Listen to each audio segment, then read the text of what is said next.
Okay, this time I'll call to order. Do we need amplification, or are we okay? Those for people who can't hear. Everybody can hear? Those people can move forward. Little trouble? Yeah, it might be better with it on, please. Yeah. Everybody just really speak up. Call the meeting to order with a moment of silent reflection.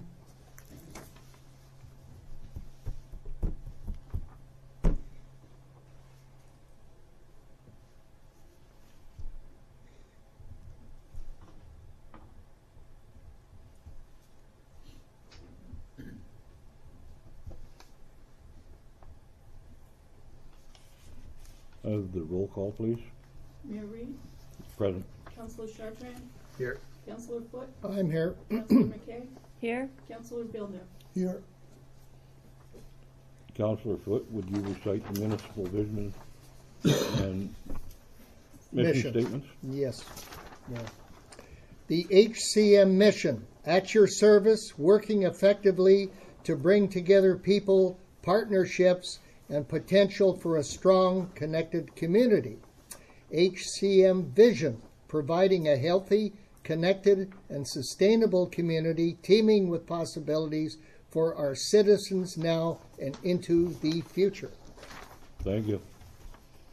Disclosure of pecuniary interest, general nature thereof. So I, Councillor Ernie Villeneuve, hereby declare a potential pecuniary interest on Council Agenda Number 12, Report 230118-1201, concerning legal advice invoicing for the following reason. Acting in good faith and representing both my concerns and those of concerned taxpayers, I contacted the municipal solicitor. Having done so, I now find myself in a we'll have to deal with that when it comes up. Not a statement. This is just whether you have a. I'm getting to when it. we get to that section, that'll be brought up. I have a declaration. It's not a statement. Yeah. It's just a declaration that you have. So I'm supposed to fill out this thing and read it. Yeah, but that's not till that matters No. in front of us, right?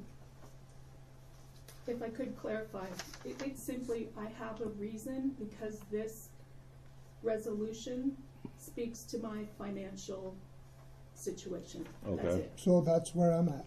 No, you're giving an explanation. Having done so, I now find myself in a potential pecuniary conflict of interest due to financial discipline suggested by the clerk. That's not necessary.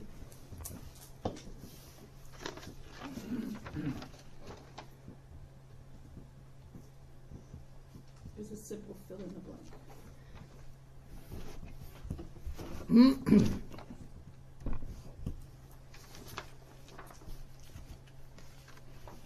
I'd like to welcome everybody here tonight. We have presentations from the County of Renfrew from the Trail Committee. Jason Davis. Greg, I can't remember your last name. Kelly, okay. And we also have the Reeve of Armprior with us, Walter, and I'm not going to attempt the last name. Stack, that's it. I apologize for that.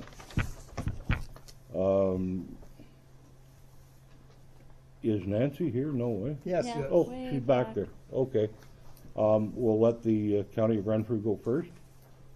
And Jason, you've got the floor, and Craig, and Walter. We okay here, Mayor and Council? Is this fine? Yeah, that's fine. I'm going to move over there so Okay. nobody has to look at my fat head. So again, thank you, Mayor and Council. Again, the Mayor was nice enough to introduce us, so thank you again. I'm Craig Kelly. I'm the Director of Development and Property with the County of Renfrew. My role started about a year ago next month, so I've been there about a year and adopted this project from my predecessors, and before that I was in Madawaska Valley where I managed 35 kilometers of trail as CAO there. So together we are the the Development Property Committee, if you will. Jason is our manager of Forestry and GIS, who also manages trails. And Walter, in a capacity tonight, Councillor Stack, as we know him, sits on the Algonquin Trail Advisory Committee, which is our standing committee that references everything to the DMP, or Development Property Committee of the county, that goes through the county council. So we'll walk through that structure as well as we go. And Jason, for the most part, will talk. So again, thanks for having us. I know we've tried several occasions dating back till probably late last spring, last summer to be here. Several things happened here in your own municipality, and several things happened with weather. And I know we tried to be here as early as last December. And much like tonight, it snowed, but about 10 centimeters more. So again, we brought the good weather to Stonecliff. So thank you very much for the snow. We almost came here on sleds, and we probably could have from north of Deep River. So again, the whole point of tonight's presentation, we'll walk you through. Again, I think it was referenced that yes, we should have been out here doing this on a regular basis. We did get going on the trail pretty much feet on the ground as soon as the spring hit. We tried to get out to many municipalities. We did over the last few months of the summer to get out, and unfortunately, it is January. We're here, but we are here and happy to walk through this, recognizing the fact that this trail means a lot to the county. It's the single most largest investment we've made over the course of how many decades of being a county. And you'll see some very large figures there, but we are excited about the prospects of the trail and trying to work with the municipalities in the successful management of it as we go forward. So I think with that, a little more preface. This is not our first rodeo. We operate another trail that goes from Calabogie to Renfrew called the KMP Trail that we've managed successfully for over a dozen years. So this is an extension. It just happens to be a 220-kilometer version of that trail. So again, I think with that, I'll keep it simple in the interest of time, and I'll turn it over to Jason Davis. Well, thanks very much, Craig. This presentation, we've given this the first number of slides a number of times before. If you've seen this, I apologize, but it's a good refresher for the first maybe 7 to 8 slides. Again, refresher. So a very casual kind of presentation style that we have. Craig will jump in when need be, when I probably forget about a certain item, but we'll kind of go back and forth that way. So the first slide you have here is the background.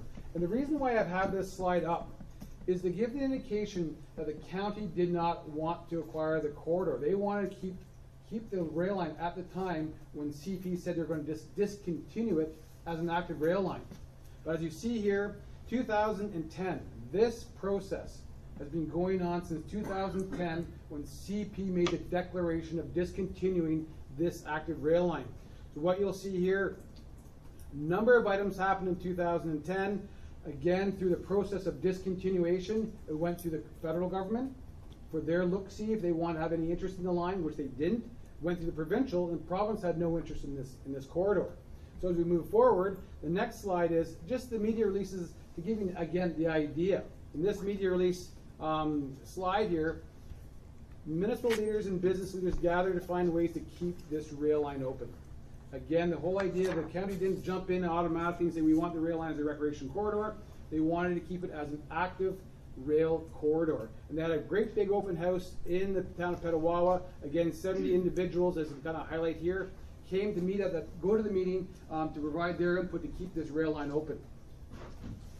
The next item too here is another media release at the same time where we partnered. You'll see here we partnered with Lanark County, went to Parliament Hill and made a demonstration or presentation to the federal government, again requesting this rail line to be active, a continuous active rail line. Unfortunately, the CP went through the process and at the same time went through all the different processes through federal, provincial, and municipal levels, and those two upper levels did not want to keep that rail line, so it fell then to the municipal level, the county level. Jason, could I just make a comment? Yes. Because I was at that meeting on the Hill, one of the delegates from Renfrew County, with the federal minister of transportation at the time, and I would say we were probably 4 or 5 hours with him, which is pretty unusual on the Hill.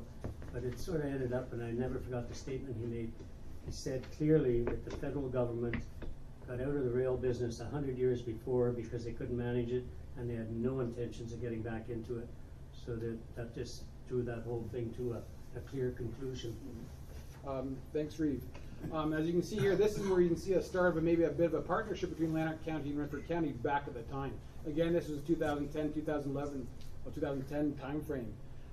And then once it was discontinued, within the Renfrew County itself, Renfrew County has a policy, an abandoned rail policy.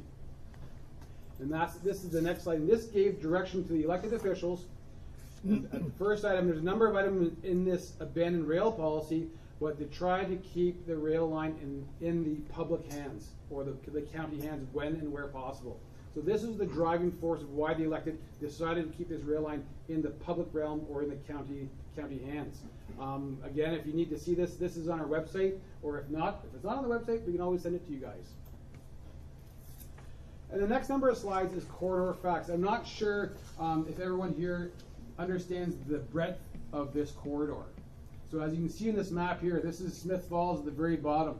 So it runs from Smith Falls, a small section through the city of Ottawa, and the majority goes through the county of Renfrew, all the way through the city of Pembroke, all the way through to up just outside Mattawa. So a total of 296 kilometers in length, which is impressive in itself. When you look at the acreage, almost 2,500 acres in area. Again, you'll see here, I always talk about this on average. On average, with this length of a rail corridor, on average, it's 90 feet plus or minus. Typically, this rail line is 99 feet. Some sections where it's along the Ottawa River, it's a little narrower. Some sections where there's a siding, a lot wider, maybe 200 feet wide, 300 feet wide. So that's why we say an average of 90 feet, plus or minus. And you'll see here 37 bridges and underpasses.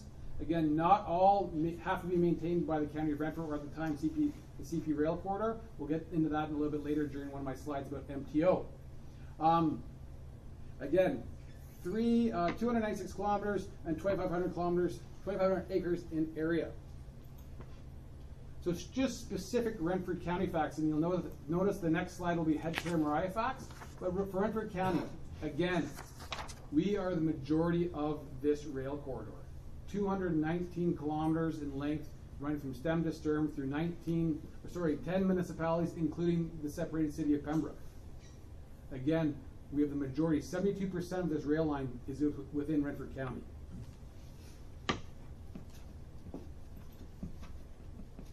So this is kind of a unique kind of map where it shows straight just Head Clara Mariah. What I've done in this map as part of my background of GIS and mapping, I've added a layer called Crown Land, and just gives you an indication between Crown Land in green and private lands. A very general map. And what you see here is the majority of this rail line through Head Clara Mariah, which is about 65 kilometers in length. The majority, almost 75%, goes through abuts Crown Land. And then down here, through where abuts private lands, around 17 kilometers or 26%. So the majority of this rail line within Head Clara Mariah abuts Crown Land. There's no private land interest at the time or right now. So that kind of gives you an indication of the extent within your municipality, if you're aware of this or not.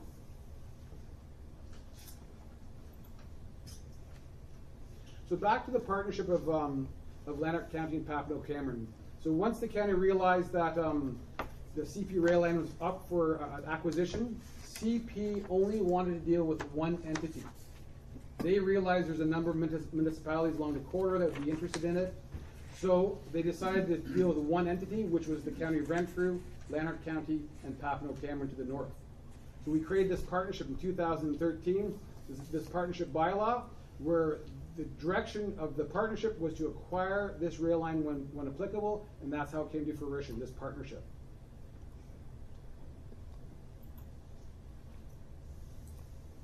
And based on this partnership, a number of meetings within the partnership, and we talked about how would the partnership share costs when things were moving forward, about legal costs, survey costs, how to acquire the actual cost of the rail line. How would we share these costs as a one-third split? So within that partnership, through the process, and through committees, we agreed upon a cost-sharing methodology. So based on the average percentage of the length of the corridor within each partnership, the area, and the appraised value, which we'll talk about a little later on, we've come to this agreement where this cost-sharing percentage is the basis of things moving forward when we think of any costs associated with the purchase of this corridor. So you'll see here, again, Renfrew County, based on this averaging of length, appraisal, and area, is 72%, which actually equates to the actual area and length in Renfrew County. And has worked out. No issues on the partner side of views on how this is working so far.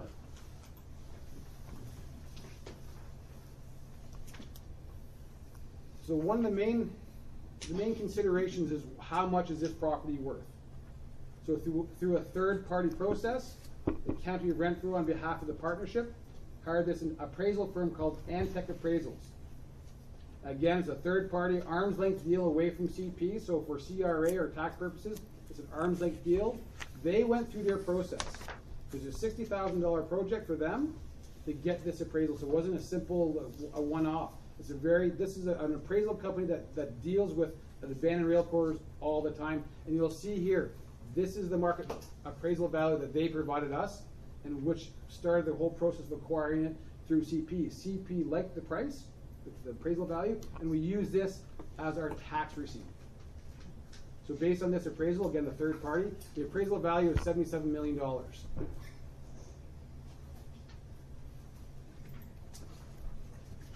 So again, on a big time for us, on August 25th, 2015, we received the first draft of the asset donation agreement.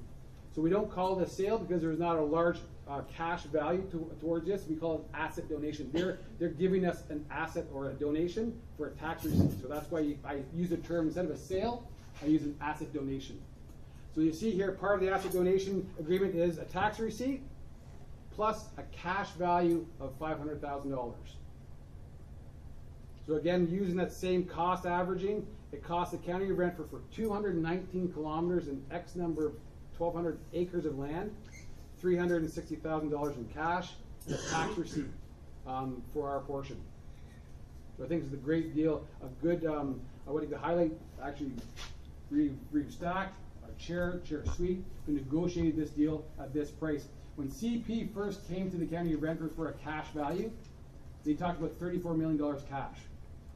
And I was there when they said that. And Bob Sweet, Mayor Sweet at the time, gave him $2. This is what we're talking about, a tax. Here's $2 and plus a tax receipt. And that was our discussion.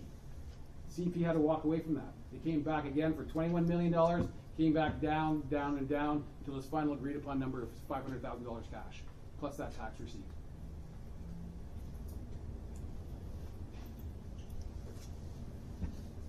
So again, the whole idea, because this corridor is so long, 296 kilometers, logistically and logically, we could not process the transfer of these properties from CP into the partnership's hands. Again, the partnership of Lanark County, Papineau Cameron, ourselves. So at the time, we agreed upon a 3-phase of property transfers. And you'll see here the different phases, phase 1, phase 2, phase 3, the cash value for each partnership. And then later on, I'll show you about in a more graphic representation on a map. But while this was agreed upon, we also leased the lands. So currently we lease the lands, and we set up through the negotiations, we're leasing the lands as if we own it.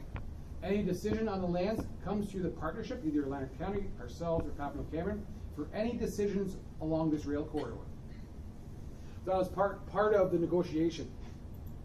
And here's the map that shows the 3 phases.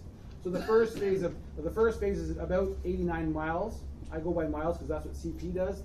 From the edge of Smith Falls all the way to Meath Hill. That's phase 1. Most of these properties have been transferred already to the partnership, to either Lanark County or ourselves.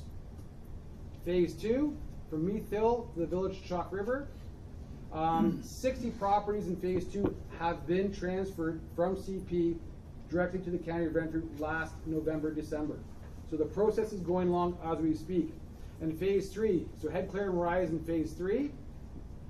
At the time of the creation of the asset donation agreement, we talked about a closing for phase 3 by April 1st, 2018. A little delays along phase 1 and phase 2 have kind of pushed that back, but we're still anticipating to close phase 3, most of the properties when we can, in end of 2018.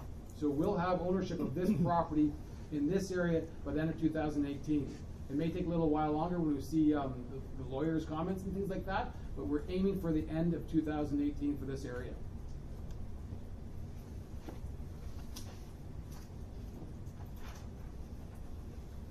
And as I always put this slide in here for what was guiding the elected and the staff through this asset donation, this purchase.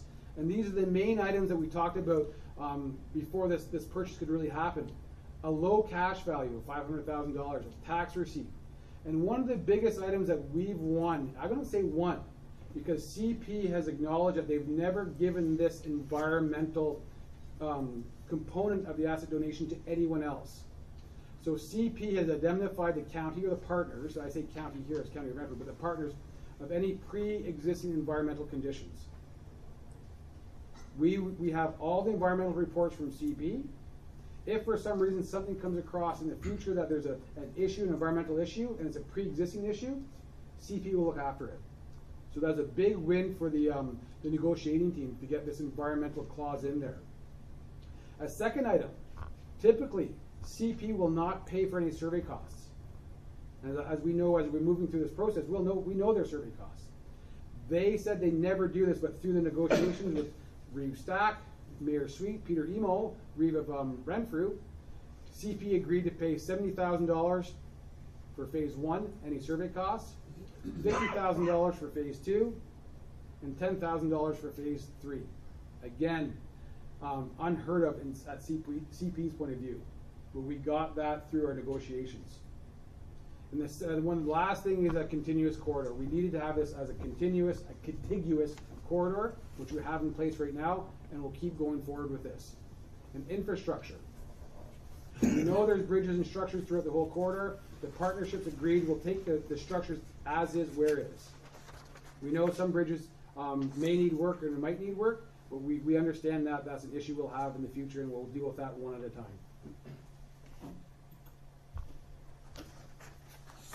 Now I've added this slide in for open houses. So after the county purchased this, the corridor, we did hold a number of open houses throughout the county.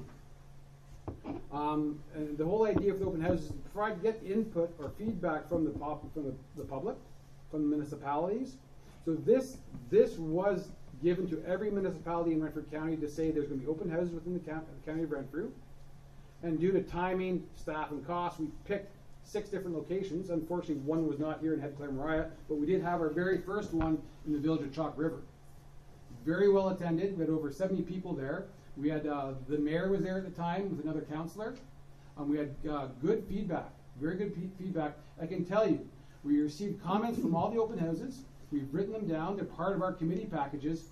Overall, the majority of comments were very, very supportive of the county acquiring this as a recreation trail.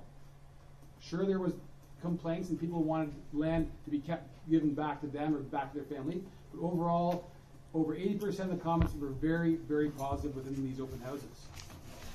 So I also want to highlight through this slide also, every abutting landowner received a letter, and it was probably signed by me. It was signed by me, so over 1,000 letters were sent out for Renfrew County individually, letting them know, A, of the open houses, and please provide comments, and B, if you're encroaching, please don't encroach. So the county was very proactive in letting people know how this was going on and about the open houses and requesting comments about the potential use of this trail. And also, we also created a direct email account. So there's nothing could be lost. So we created this direct ODRT at County of Renfrew. So any comments will be filtered through there and stored in one spot. So it wouldn't be one person, myself, would getting emails and would lose comments, or go to Craig or Jim Hutton. It all went to one email account. And one thing I do like to add about the open houses, at every open house, Mayor Sweet was there, or Reeve Stack, or Mayor Reeve Emo. At every open house, we offered our services. If any municipality wanted us to come to your municipality, we were there and we would say yes for sure, and we would come. A number of municipalities did do that. We made this style of presentation to, I think, 6 individually to their council, and the rest through to their staff.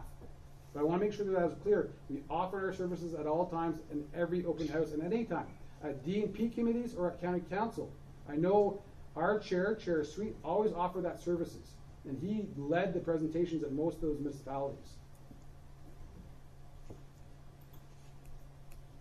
This is kind of a fun slide. I do like this slide. It shows the importance of the Algonquin Trail. You'll see here in red, this is the Algonquin Trail, the whole length and breadth of it within the context of Southern Ontario. As you can see, this is a backbone from Northern Ontario to the heart of Eastern Ontario. It provides the backbone. But not only does it provide a backbone, you'll see the existing trails on this map also. And this green line here is the the Great Trail, they call it now, formerly the Trans-Canada Trail, where it intersects the Algonquin or the Ottawa Valley Recreation Trail. It intersects this red line 3 times along the corridor down south of us. And the whole idea for marketing and everything else, we have approached the Trans-Canada Trail organization now called the Great Trail. We've approached them to ask them to include our trail system as part of the Great Trail. And that'd be a huge economic tourism boom if we could do that. So we're looking at that. Also, you see here in a different sort of palish blue is the K&P Trail. And I'll talk a little bit more about that in the next slide. But again, this is the historic K&P Trail that stops in Renfrew and goes all the way to the Kingston Harbor. A few issues down here where it's not connected anymore, much to the unfortunate of the city of Kingston, where they're paying lots of money to reconnect this trail. But last year they spent over, I think it was $3 million to try to reconnect the K&P Trail because they lost that opportunity way back when it got sold to abutting landowners. So again, looking at this, you can see the importance of the K&P Trail connected right in Renfrew. You'll notice here the PPJ Trail in the Quebec side. And another important trail is the abandoned rail corridor right now, the CN abandoned rail corridor. Again, this runs from Algonquin Park all the way through the city of Pembroke, intersects twice the Algonquin Trail, and then feeds all the way out to the province of Quebec. A very important trail system to the snowmobile clubs and the ATV clubs, which they have leased now from CN access to that trail system. And that's around 77 kilometers there too. I'd also like to highlight the connectivity from North Bay, Sudbury to the trail where we can link it back to the Great Trail. And speaking of this connectivity, there's another trail organization called the Discovery Routes. The Discovery Routes is based out of Sudbury. They talked about having another trail system, a cycling trail, that runs from Sudbury all the way to Ottawa. And they're thinking about using the Algonquin Trail or Highway 17 or trails within your municipality for the Voyageur cycling route, a historic cycling route that follows the Ottawa River back from Sudbury all the way to Ottawa. So you can just quickly, you can see here, and these gray squiggly lines, these are all the smaller trail systems that we have within the county of Renfrew and beyond. So we have municipal trails in here. McNabb Braeside has a CN line. Horton has a CN line. You'll see in here Bonnechere Valley has another CN line, a portion of that around an 8-kilometer section. These are all the different trail systems within Renfrew County, Eastern Ontario, and the Eastern Ontario Trail Alliance. Another trail organization in Eastern Ontario, the EOTA, they have over 4,000 kilometers of trails, which all can link into the different trail systems and the backbone of the Algonquin Trail. Again, just highlighting the importance of this trail, not only for Renfrew County and ourselves, but for Eastern Ontario, Southern Ontario, to Northern Ontario. A huge economic boom. I've added this slide in, the K&P Trail. I'm not sure how many people realize the County of Renfrew, as Craig alluded to, back in 1999-2000, purchased a rail corridor, a CP rail corridor. Again, a section of this, the K&P Trail, which I showed you in the previous map, that runs from the town of Renfrew all the way down to the village of Calabogie, around 21 kilometers in length. We purchased this. They had open houses too. Same style as what we have up here, very rural. We have about 60 permanent residents that abut the corridor within 100 meters of this corridor. We had 2 open houses at the time. It was a little bit before my time, but I remember and hearing stories about this. Same kind of concerns that I hear from this municipality. Noise, dust, vandalism, things like that. Now that I've been managing this trail, to jump forward 15 years, I received in the past 5 years 5 complaints. And it's to do with dust, which we apply dust control measures, calcium. We have dogs littering on the corridor, which we respond with new signs. We respond to every complaint that we've had, all 5 of them, in the past 5 years. Again, the same concerns when this was raised. We have a management plan, as you see in this first little picture here. Within this management plan, we talk about a gated system, so we've signed this corridor. We have civic addressing along this corridor. We have gates along this corridor to control access. So all these things, we've done this before. As Craig mentioned, this isn't our first rodeo. It's not. So we have experience with a 21-kilometer section. Yes, the Algonquin Trail is 219 kilometers within our jurisdiction, but we have the background of this trail. Just want to make sure I don't miss any notes on that line item. And talking about this, it's a mixed-use trail. I'm going to highlight this. Again, this is a mixed-use, motorized, non-motorized trail. It's being leased by the snowmobile clubs. We have the Kick and Push walking group out of Renfrew. They use this trail for yearly events, an organized event. And yes, there's ATVs there, there's cyclists there. Not one complaint about the multi-use issue. When I'm on the trail, I see the use, both cyclists, walkers, ATVers in the summertime. Not once have I heard a complaint. I've heard people being courteous, and it's been very well received. And with this corridor, we do have a budget for this. We maintain this ourselves. The County of Renfrew budgets around $20,000 a year to make sure it's stone dusted, beaver controlled, gravel, signage, all these things that are part of the management of a trail. The county looks after, not the local municipalities. And the intent for this Algonquin Trail, the cost is not borne by the municipalities for the maintenance of this. You'll see in a future slide, but I want to make sure about the K&P Trail. Again, $20,000 per year to go towards the maintenance and upgrade of the trail.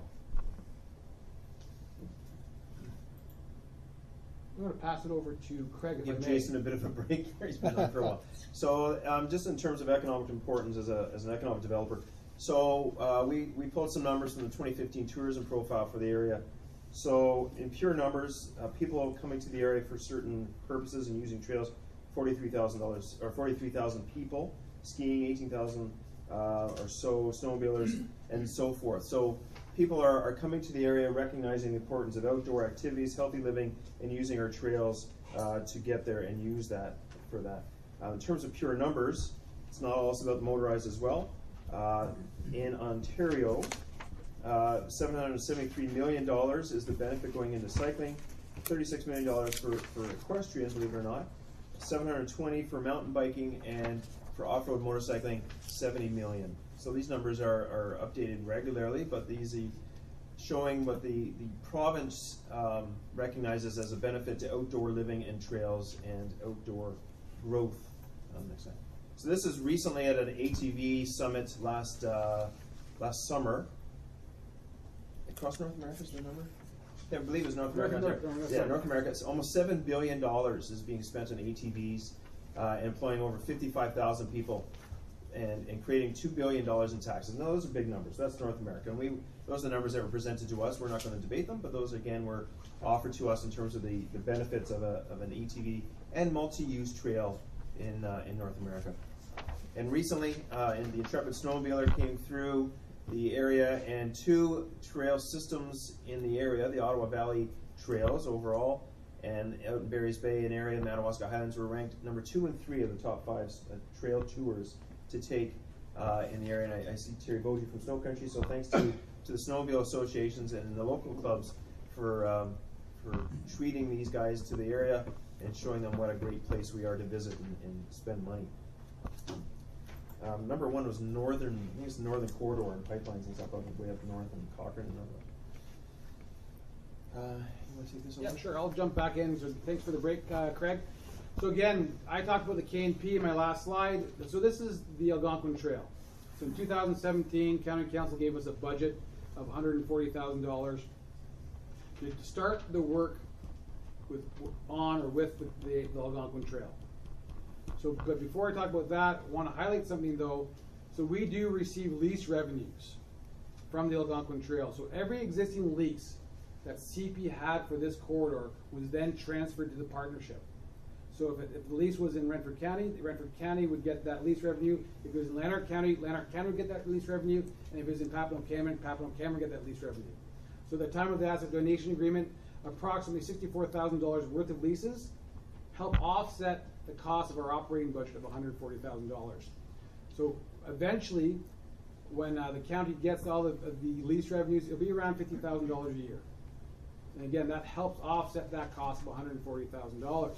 So what do you get for $140,000? So this year, in 2017, we spent $140,000 and we've improved about 10 kilometers of the rail system.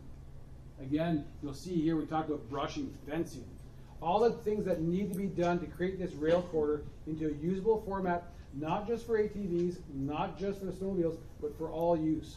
So you'll see section, you can go right now, well hopefully in the spring when you can actually see the material, you can go to the city of Pembroke, about 1.5 kilometers, stone dusted, signed, ready to go, ready to be used. It was funny, when we applied the first layer of stone dust in the city of Pembroke, within hours, not even hours, minutes after it was packed and all the equipment was gone, people were using it.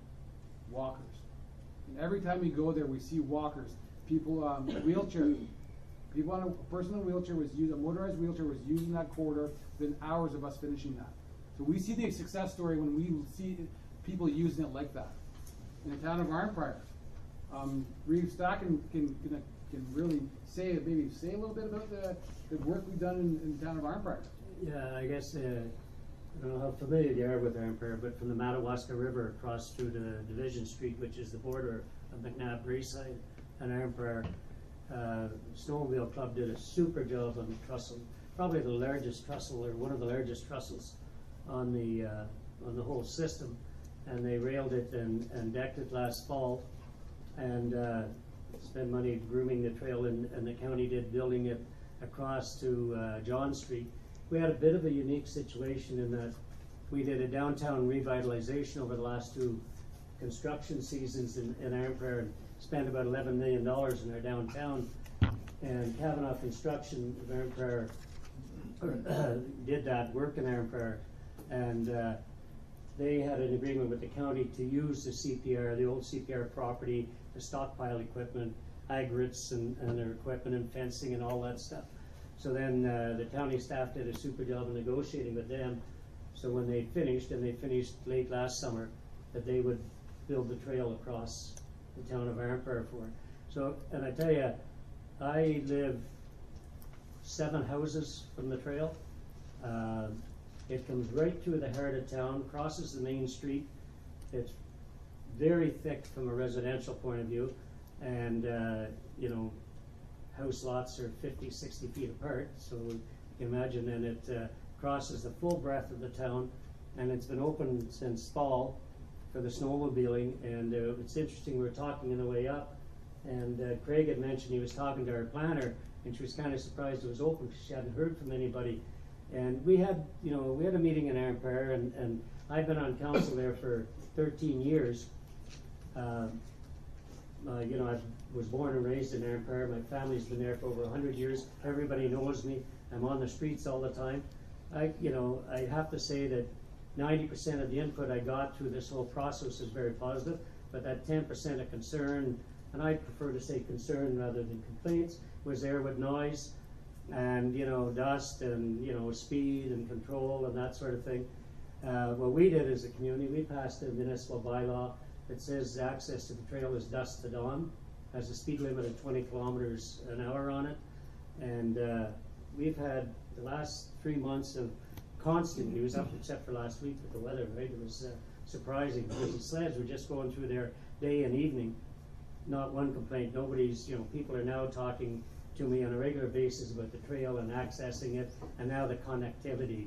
Like, when is it going to be ready? When are we going to be able to move down into Lanark and further up the county, you know, for ATVing or cycling or walking? So that I'm feeling more, if you want to call it pressure, more pressure now for the progress of the trail to take place than anything else. People want to get on it and use it. So we were a bit fortunate in terms of that agreement with Kavanaugh's, and they did a great job building the trail across town. But, you know, we're, you know, Arnprior, I mean, we're 40 minutes from the west end of Ottawa now. We have a lot of You know, we're the second largest growing community in Renfrew County. Housing grows at the rate of 75, 85 houses a year in Empire. And don't kid yourself, 70% of that is influx of people from the city, you know. Seniors who are, you know, selling their homes in the city for a varied number of reasons, and part of it because of what they get there and what they pay in Empire, but also because their families in Empire, they want to get to a quieter community and all that. So we have a real mixed population. This isn't just the old traditional family-raised community now, and there's a good mix of people. We got, you know, what we, you know, I would certainly say some of the city folks who are fairly new asked a lot of questions, you know, like at phone calls, emails, wanting to meet with me and things like that. All gone away. Nobody bothers now. I don't have them coming back to me and saying, geez, you know, that really went well, or the trail looks good, but I expect that kind of feedback next summer when they get a real good look at what's happened there, you know. And we're, what I say, fortunate in Empire, because there's a fairly wide span of trail property there, but it borders right up against William Street, which is one of the busiest streets in the town. And you know, when you get to the far side of it, we have fire, police, affordable housing for seniors, EMS building, and Empires hope someday we can cut some deals with the county, and we're negotiating one now. We're looking at building a sands rig, and we're negotiating with the county to use that property to do it. And we down the road see maybe even a farmer's market along that, connecting to our, you know, downtown, and we hope within the next 10 years to redevelop our waterfront, and the whole thing becomes a package that draws tourists and interest and a reason to come to Empire and visit it. But it's been a real positive. We had all the same concerns, but it's been a real positive experience for us. Thanks, Stack. Mr. Stack. Yeah. Say thanks for you, Stack. I've been called out a few times.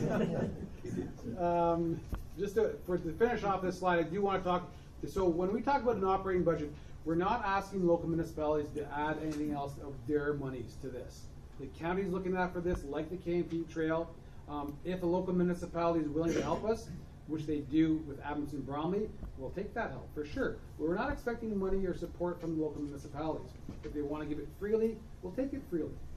Just to make sure that's clear, we're not expecting the maintenance, the signs, all the stuff that's associated with the maintenance and the creation of this trail to be borne by this municipality or any municipality. Also about insurance and liability comes out of my budget. So in the sense that the county's insurance and liability covers all trails, including our roads, our forests, all the assets we have. We have an umbrella insurance, again, from our Director of Finance, Jeff Foss. We have $10 million of liability insurance.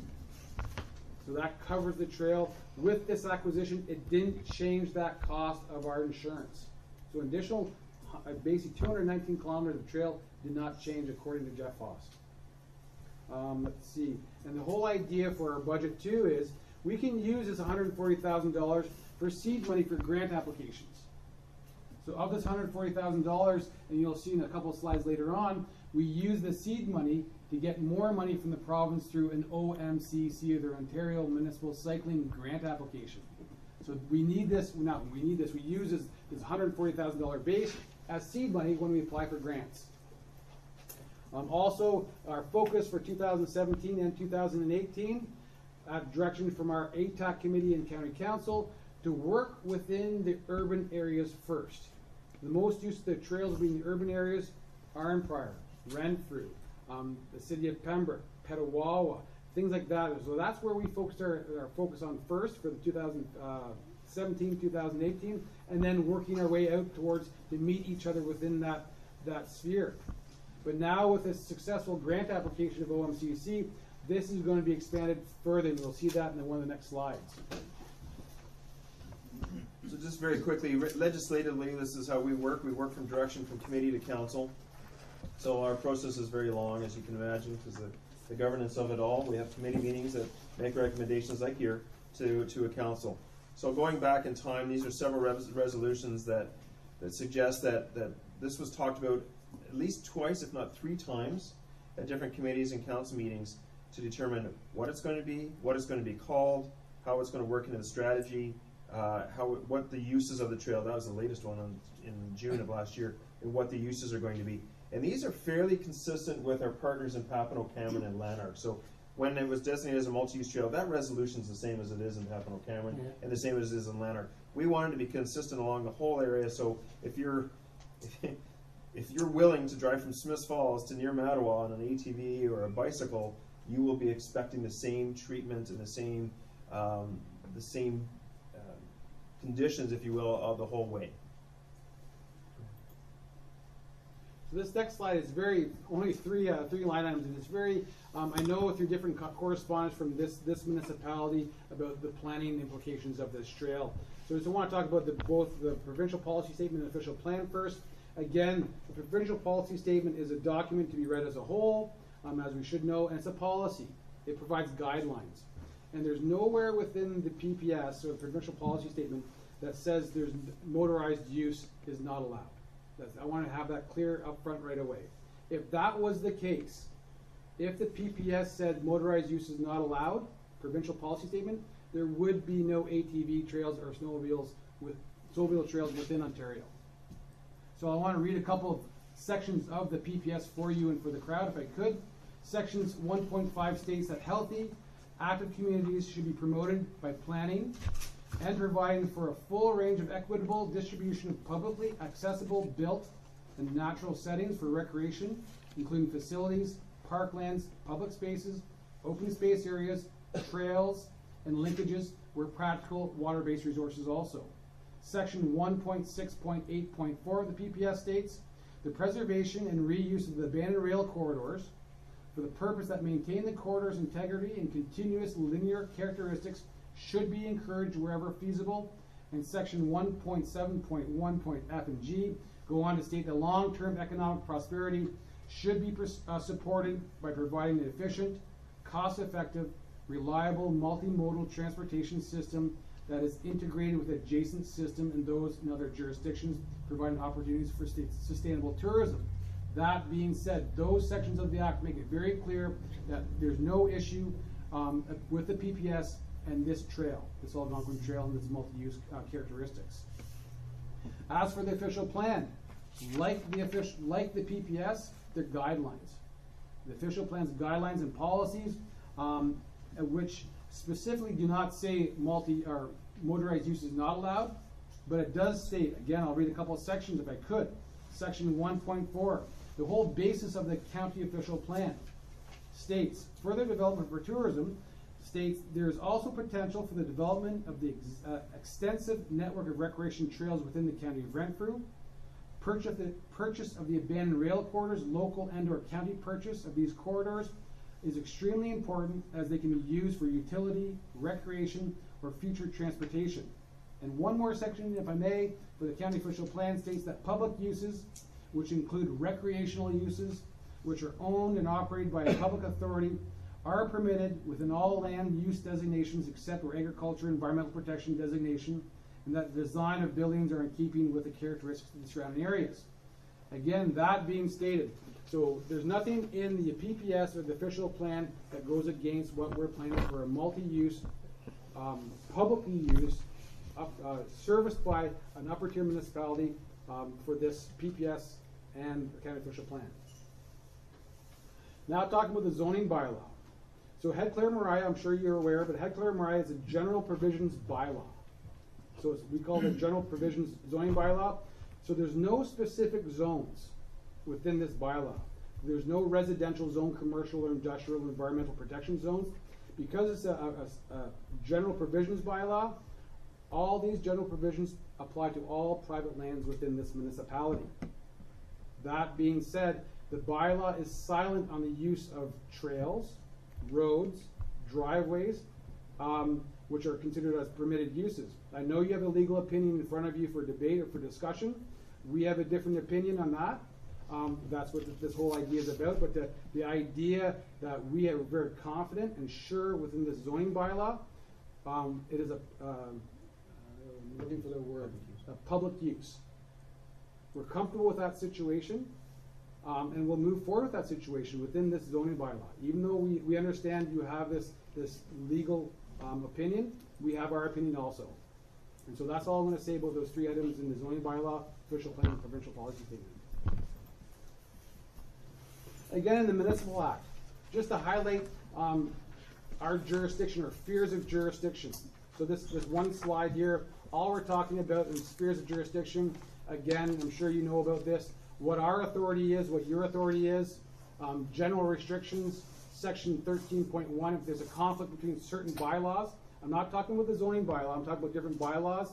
If there's a conflict between a lower tier municipality and upper tier municipality, this states that the upper tier will have basically the upper hand in the sense of conflicting bylaws. And one more that I'm not sure a lot of people are aware of, section 94. Section 94 of the Municipal Act, and I'll read it. Despite section 19, a municipality may, if one of the purpose so acting for its own purposes, exercises powers under subsection, a whole bunch of different sections, of course, I'm not going to read them all, in relation to culture, parks, recreation, and heritage in the municipality, in another municipality, or unrecognized territory. So this gives us the will and the way to go through and do what we're trying to do for, again, an upper tier delivering a public service for public use as a multi-use recreational trail for all municipalities in Renfrew County.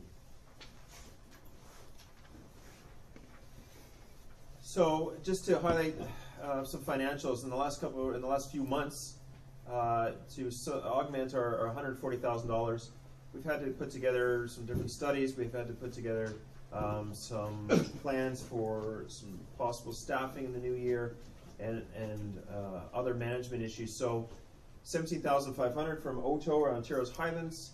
$20,000 was a nice grant from TransCanada Pipeline grant that we're looking at applying again on a regular basis. They offer community grants. The Renfrew County Community Futures Development Corporation, $35,000 towards things like signage, a trails coordinator that's being proposed for 2018 on a part-time basis, and a contract one-year basis, trial basis. And how many people ran in the 2017 Pembroke Zombie Throw Run? It was a 5 and 10 kilometer run that raised over $35,000. That was all this money is put directly back in the trail. So we weren't just 140,000 last year, we're 140 plus all these numbers. So that definitely helped us out. There's a few instances that Jason pointed out. Whitewater Region out in Cobden, City of Pembroke, and Amos and Bromley out near Douglas. They've all helped us out with their machines and manpower and otherwise to get out on the trail, to get the trail open and brushed. The Ontario Municipal Cycling Program is one that we've asked all the municipalities to apply for in July of last year. All the ones that applied were successful. So this is a program for the province, believe it or not, that they are funding cycling programs for commuters. We were able to make the argument that all these communities had the ability for commuters. And the province is in election mode and will take their money, thank you very much.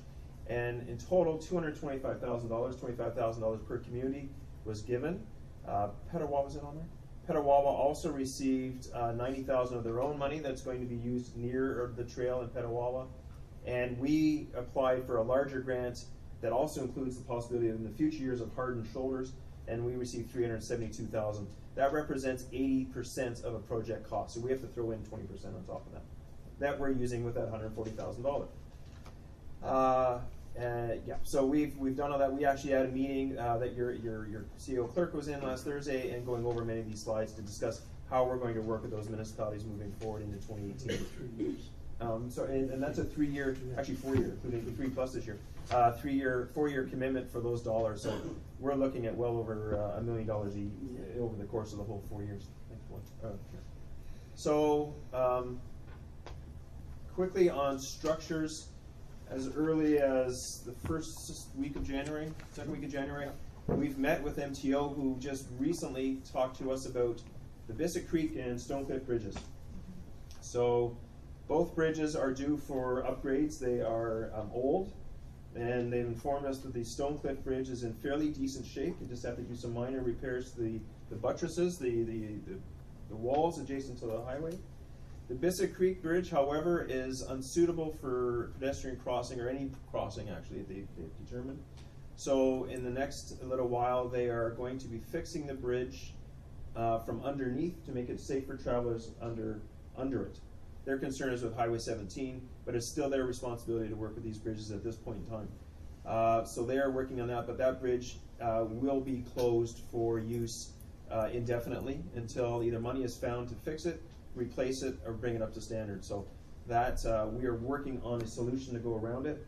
The MTO owns a lot of land, we own a lot of land around it, and a private landowner is considering leasing us a section in the future too. We're not there yet in Bissett Creek, and we won't be for a while, but that said, do you have a slide for that one? No, that said, Discovery Routes was mentioned earlier. Well, I'll talk about the bridge a little bit. So Discovery Routes, the province is about to announce the Ontario Cycling Plan probably in February or March. They have already spent several millions of dollars hardening the shoulders through up to Petawawa on the side of 17. We've been able to convince them that cycling on the side of Highway 17 is ludicrous, quite honestly, and unsafe, and that the easy solution for them, if the province has money, we can make their dollars go about 2 or 3 to 1. For every dollar they spent, we can stretch it about 3 times, and put those bicycle lanes onto our railway bed going from Sudbury down to Petawawa. There's a bit of the rural section, rear Ralston and Mackay is actually quite a piece out, so that still may receive hardened shoulders because Mackay to Petawawa is not too bad to harden, but roughly from Mackay all the way up to Mattawa will be is being considered as the bike route of choice for Ontario, for the province. So we have a lot of traction there, and the hardened shoulders, I guess we're dealing with on a regular basis with the hardened shoulders. So wrapping up, I know we've taken a lot of time on this one, but it's important. So snowmobile clubs, Walter mentioned it as well, and thank you to the clubs in the whole entire snow country region. We were about 10 years ahead of where we thought we'd be just this past 3 months.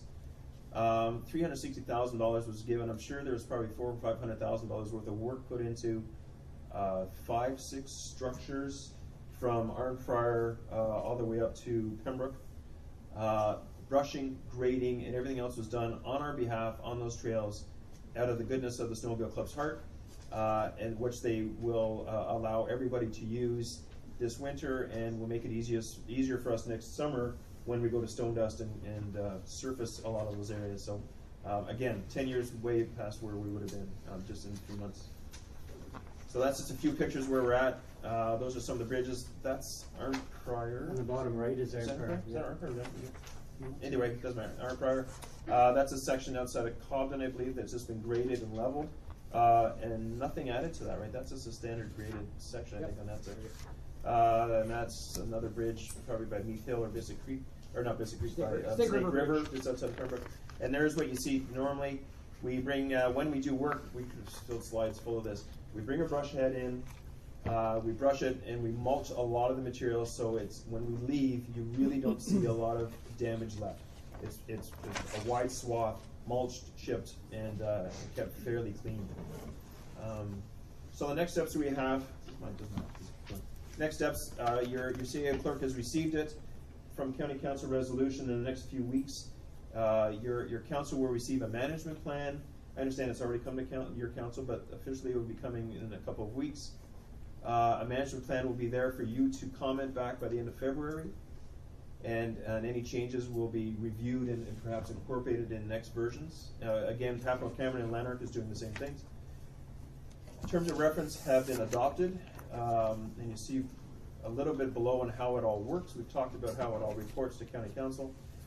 Specifically, if there's any requests for use, so if an ATV club or snowmobile club or bicycling or any user group wants use of the trail, it comes through me. I bring it to the Algonquin Trail Advisory Committee. That reports to the Development and Property Committee, who then reports to County Council. So nothing is a given. There's 3 people that look at it, then there's another 7 people that look at it and debate it, and then there's 17 people that look at it and debate it, and that's the process of the bureaucracy that we have to work through. So if the ATV club calls me up tomorrow and says we want to be on the trail, I say thank you, submit a report. I've got to bring it to 2 committees and then a 3rd one for final adoption. So often it's a 2-month decision-making period. Is there no slide? No, but I want to talk about the bylaw. All right, so the management plan will begat another thing. So the management plan is an overall document. I won't call it a fluffy document because it is a management plan. But what will drive enforcement will be a trails bylaw that we will be promoting and presenting to the committee in February that will regulate speeds, talk about curfews, talk about uses, talk about what happens to littering and all these other bylaw enforcement things. We can't enforce rules if we don't make them first. So we've got to make these rules, and those will be proposed to committee and council in February. Sorry, I jumped ahead. We've talked to the OPP and the SAVE team already. They will be making a presentation in February or March. The SAVE team, of course, is the group responsible for patrolling trails in the winter and in the summer on ATVs and snowmobiles. But they're our partners in this moving forward. We've already met with TransCanada Pipeline in terms of working with a partnership in several areas, including through Petawawa and through the garrison. 911 and civic addressing is already completed for the majority of the trail in terms of a map. So at each intersection where there's a street or a road, it will have a sign that says Algonquin Trail number 542321, and if someone ever gets injured, can reference that point at any time to say 911, or otherwise I'm injured, I'm at this intersection or near to that. And that's been sent out to all the ambulance and EMS and OPP, so we've already done that. So if anybody's on this trail, even now, they're not supposed to be on the trail right now where there's not open, but if they are, then they could be referenced to be on the trail. So that's our goal with emergency management. Let's jump in. As my role as the 911 manager for the County of Renfrew that maintains the system. So I want to be clear. So once the trail is open to every use, then you'll see these signs, these 911 signs. So I don't want the expectation. So I don't see a sign there. I don't see a sign down here. So when it's open for all use, you'll see that sign. But in the meantime, we did send the digital information to all the different call centers, OPP, fire, all the different call centers have a digital file saying this is called the Algonquin Trail, the Ottawa Valley Recreation Trail. So if it's ever they get a call, at least that's a starting point for them. Also in the plan is to have mile markers. Mile markers not only for 911, but actually mile markers starting in Smith Falls at 0 all the way up to Mattawa. So when people are walking around, I'm on the Algonquin Trail at mile marker blah, 10, 15, 100, whatever it is, then the dispatch will know where they are. So they'll have that information as we move forward. So we're being proactive. We've talked to our EMS, our director of EMS, Mike Nolan, to talk about egress and exit points, talking about drone access, all these different things for emergency services that might need support. So the last thing that we talked about last Thursday with many of the communities along the way is that we're right now developing our work plan for 2018 with ourselves and what we're spending and our concentrations, and we'll be talking with our snowmobile, ATV, and biking groups and other users what their hopes and plans are on a volunteer basis to deal with. So we're working on our 2018 work plan. Again, to you and your council, should you have ideas, we'd be open to hearing from that as well, or about that too. So, and final, before we jump to questions, again, if I can, thank you, Mayor, and thank you to Council for allowing us to be here. I know we took a lot of time. I know that this is an important issue to deal with tonight, but we try to be fulsome in our report and giving you the opportunity to ask us questions. So on behalf of the committee and Council and our department, thank you again.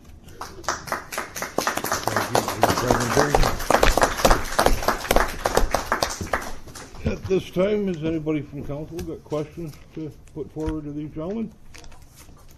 Are we going to be taking councils from the questions from the public too? That would take 100% vote off the table. So I have a couple of questions. We've heard a lot about municipal liability, so it sounds like county has that covered for the rail bed and all the crossings on roads? That's correct. So there was mention through some reports that we received from this municipality about indemnification of Heckler Mariah. We haven't had that request, to be honest with you, from any other municipality. It is our belief, our understanding with our insurance, and our 100% belief that the trail we have the responsibility. We're telling people to use the trail from tip to toe. We are responsible and insured for all those crossings and otherwise.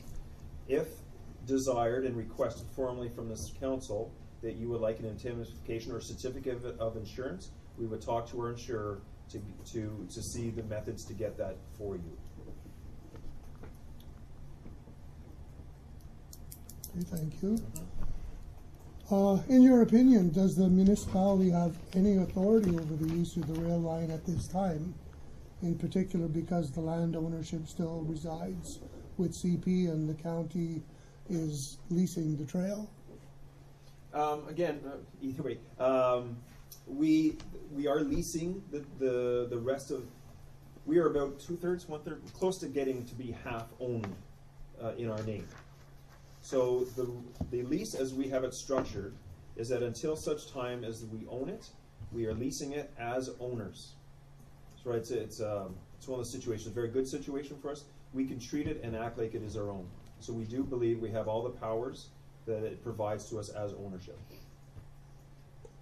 So is that That's a yes, a yes?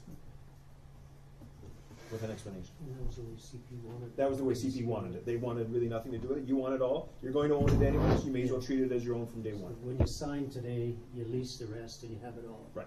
Thank you. And one more.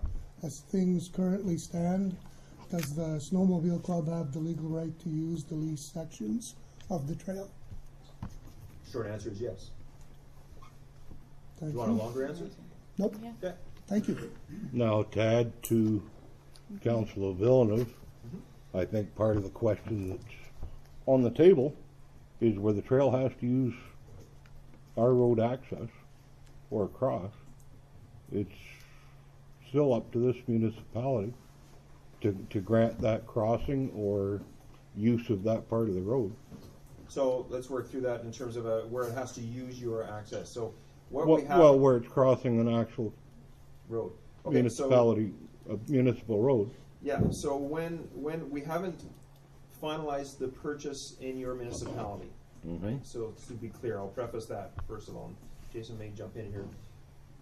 The railway bed property was there before any of your roads were built. That's incorrect. Well, This section of the railway was moved when the river flooded. When they flooded the river. So these roads were already again, I haven't existing. finished my statement, so please. Well, Okay, that so was we are incorrect. working with the surveyors to determine the property boundaries and otherwise along this way.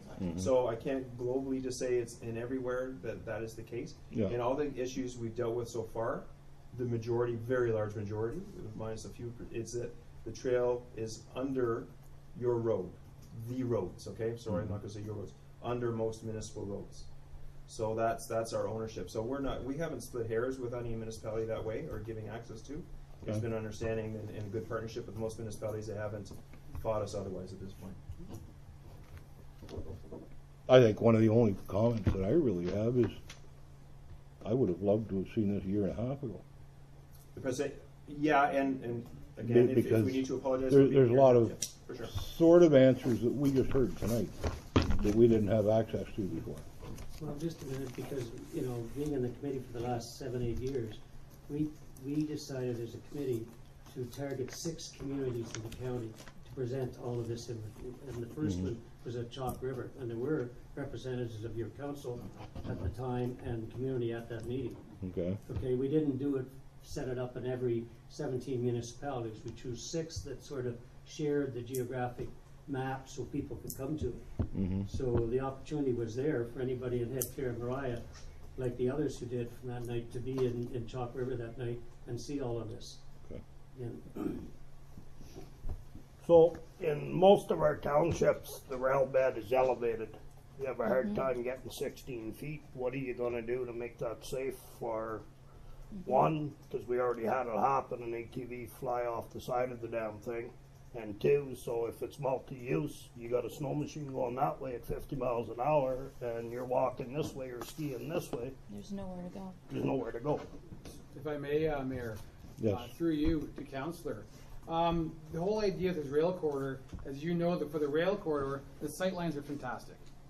They're straight, relatively straight sight lines. You can see from a long distance. Our experience with the KNP Trail, again, a multi-use corridor, abandoned rail corridor. We have no issues about the multi-use and the shared use of any corridor of a trail system. Also, as the raised berm, we do know through our experience what we've done this past year and what we're planning to do in 2018. The trail, even though it's a raised bed, we still have enough for 15 feet wide to make that trail bed as a standard 15 feet wide with stone dust. Okay, but our road here is approximately 30 feet wide, and we got 750 meters line of sight from down here to my driveway. And I still had an idiot run into my wood pile with an ATV. And if I may, these are the type of situations we'll work with you for sure. We'll have signage, we'll have gates if need be. Again, these things were addressed when we went through the K&P, when there's issues about access, about speeding and things like that. The bylaw that Craig talked about. Your issue is not a unique issue. It's not. We've addressed it again at the K&P situation, and we can address it here too if need be. If a gate is needed to be done, put in this location, Or slow people down. to slow people down, whatever it needs to be, can be done. And we have a gate system on the K&P trail. If we assume, if it can, well, Yeah, sorry, just sorry. to say, if I can add to that, you know, we have highways you can drive 90 kilometers or 80 kilometers an hour on. People drive 130. And we have police out there enforcing it, and people are killed on it every day. There's 3 idiots out of every 100 people. You know, we can't guarantee that there aren't going to be an idiot that'll hit your wood pile, or that there won't be an accident. You take the same risk when you get in your car every day, and if you get in your boat and go on the river. You know, so it's going to be the same type of thing. We are working tightly with the OPP, and you know, to enforce it. You know, we've talked as 3 partners to be consistent with speed limits all the way along the full length of the trail. But nobody in this room or anywhere else can say there'll never be an issue or never be an accident on almost 300 kilometers of trail. So do the same standards apply then? Like on the highway, of course, they're trying to get rid of all the rock cuts, and you have to put guardrails if there's. Are you just going to do that here then? No, we're brushing it back 16 feet, Well, 15 to 16 feet at the very minimum. A lot of ours you don't have to brush. There's nothing to brush. nothing, yeah. You got It's 16 50 feet and she straight drops down. down. Well, that's they're brushing, if I can, along the highway for rock cuts for sight lines, right? Yeah. I mean, But this is there's- not. I don't think everybody's assuming this is going to be the 401 on trails. It's not going to be the 401 on trails. But there's Right. there's areas where you can see a long ways. That's not going to help you because there's nowhere to go. I've Right. been on it. I've spent No, my no, life we're- on we- there. we understand. If I may, we have a section on the I'm going back to the K&P because we have the experience. Against, And in Barry's Bay, I ran that, you know, in for Barry's that Bay. trail too. Against Reed's Lake, I implore you to visit the K&P trail to take a look at it and the Okay. use. Where there's a drop off Drop-off. towards Reed Lake. It's there. If need be on a case by case basis, the county will look at that. If there's guide rails or guardrails needed, that could be a solution too. Now we have a member from where's Ron then? Anyway, there's off CATA, the Ottawa Valley Active Transportation Alliance, Cycling Alliance. A fellow has been out to our site several times. He's not a member of any committee or anything of his own. He's a biker and has gone out to witness what we've done in our places where we've done brushing and surfaced it. As a bicyclist has stated clearly to him and the committee members, there is more than enough room for us all to share. 15 feet is a big area, right? And I would say there's not 15 feet in some of those areas. I've been on it before. I mean, come out and drive it yourself. No, I've been on it. I'll jump in on that one. So, We've been on as every part inch. of our acquisition process, we actually videotaped and drove the whole corridor, including Head Clare Mariah. We started in Head Clare Mariah and beyond. Through Yes, Matthew, where the 50 feet we've down driven. on both sides. We have videos of And us would you as want part. to meet somebody on that trail if you You have to remember, and two I just want to four-wheelers? keep in perspective. This was a rail corridor, so the train was more than 10 feet wide. So I don't think there's a concern. I don't have a concern. The county, as a county point of view, have a concern. I can interject. The reality is, you know, I think we've said to every community as we're going through this, if you have a specific issue, a specific area, you deem to be a serious issue, you want us to come and look at it. If it's 16 feet high and the property is narrow, then we may have to have some discussions with you, and the possibility of guardrailing it is out there. You know, we've told farmers that, you know, fencing, you know, farmers, hobby farmers, you know, not people who just happen to buy a farm and own the land, that fencing may be an issue. We'll deal with that as well too. We're open for discussion. You know, it's going to take a few years to develop this trail. It'll be, you know, a few years before we're up in this end of it, dealing with it, you know. So the big takeaway, even if there's more questions, big takeaway, we're willing to work for any issue you have within your municipality, and any solutions we can find, we'll provide if we can. But in the meantime, you're saying people can go ahead and use Well, it. we can't, Nancy? it's council only. You spoke first. I think what Councillor McKay was at too, when the rail was in use, they're on tracks. They're fixed on tracks. Whereas now you've doubled, and a snowmobile or an ATV. No, I wouldn't want to make somebody on some of those sections. That's what I'm wondering, because they can side slide. You know, it depends on. Well, it's so soft on the. Yeah, you have to stay down the middle. So there's some areas, I believe. We got 70 feet, and it's 16 feet at the top. I know it's 16 feet because it was my bulldozer that did it. But you meet two people there. That's scary. Yeah. But again, you know, I'm not a snowmobiler. I got too old to handle the cold in the wintertime. But I ATV a lot. And I mean, I'm on a lot of areas and trails where ATVs meet. Now side by sides are even wider. There's such a thing as courtesy too. But there's nowhere I've to often go in met some people of those. pulled over myself, you know. But there's nowhere to pull over in those sections, is what You're I'm saying. it's 'Cause, part of the solution. We it's part of already the said solution. that if there was one particular issue, we'd Yes, be willing to talk and about that's it all we're address it. asking for is have our concerns heard and come up with solutions. You know, especially the policing of the area, because who's going to be responsible to be out there? A lot of it's so, you know, rural and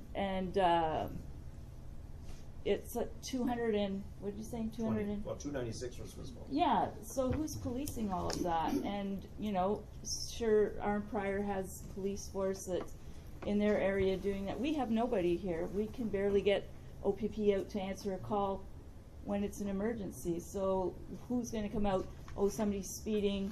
By the time they get here, that person's long gone. Signs aren't going to do it. Who's going to enforce those signs? Yeah, agreed. I mean, that may happen, and we will deal with those situations. Policing is a responsibility of the OPP, and they are on site with us to deal with it. Now, how they respond, they may have to sort out how they do it. They know what's coming, and they've offered to us that OPP will report and respond as necessary. And who pays that extra costing though? Because It's only when extra they come cost here, if you call and there's a charge, right? That's if it's a call for service. Well, exactly. I'm not So- sure. but if it's Yeah, a every call for time you service- call, we Yeah. get So every charged. time we call, there's a charge. There's a charge, even if they So don't who's charge paying? anybody. Is Kathy's The municipality question. will pay for any extra calls for service. So That's if under we your call, policing contract. if we call for service down there on your trail, then we can just bill it to you guys. That's not the methodology the OPP uses, What it should. like on a county road or Just otherwise. curious whether we're charged for cell towers, etc. And I'm wondering if they'd start throwing on the rail bed as an extra, you know, billing point, like cell towers or That's Because possible. it's Yeah. another commercial or Yeah. whatever, industrial, yeah. whatever. Okay. Anyway, Well- that's minor, really. Okay, I got one other question and I'm done. Okay, you said we got a free pass on the environmental damage that's been done by the railway before. All the culverts all the way up here are rotten, and they're all on a creek flowing directly into the Ottawa River. That's a pretty huge environmental cost, especially seeing as you got 16 feet to work with. How do you? That's why Put a CP new pulled out culvert of in, here. yeah. they didn't want to fix that stuff. We are It responsible looks, for. it looks pretty from the air. with No, your we're drone. responsible for fixing these as we determine they are failing or otherwise. We've already replaced a few this year. I can tell you the ones I get my minnows on up here, they're all rotten. They look great from the top, but when you get down on them, they're rotten. No, So we're sure of it. that's Absolutely. going to be an environmental nightmare trying to. Well, the that's cost it. alone is going to be. Well, there are costs to replacing culverts and structures. Absolutely. Yeah, I know that. Yeah, absolutely. And use are footing that whole bill. We are footing the bill. We are Under putting that- Well, bill. Well, It's indirectly. under the $140,000 Yeah, number. but that the county tax comes back to haunt us. I mean, we are paying. We pay. comes from the taxpayers. So Yeah. is every other ratepayer. Oh in yeah, the county. sure. No, I'm not complaining. I'm just saying We're there's not always a paying the connection. way for the whole trail. We're No, just- no. Anyways, anything else? Questions for these gentlemen? Time's running late. Yeah. I would appreciate and like to say thank you for coming up, doing the presentation. Important information.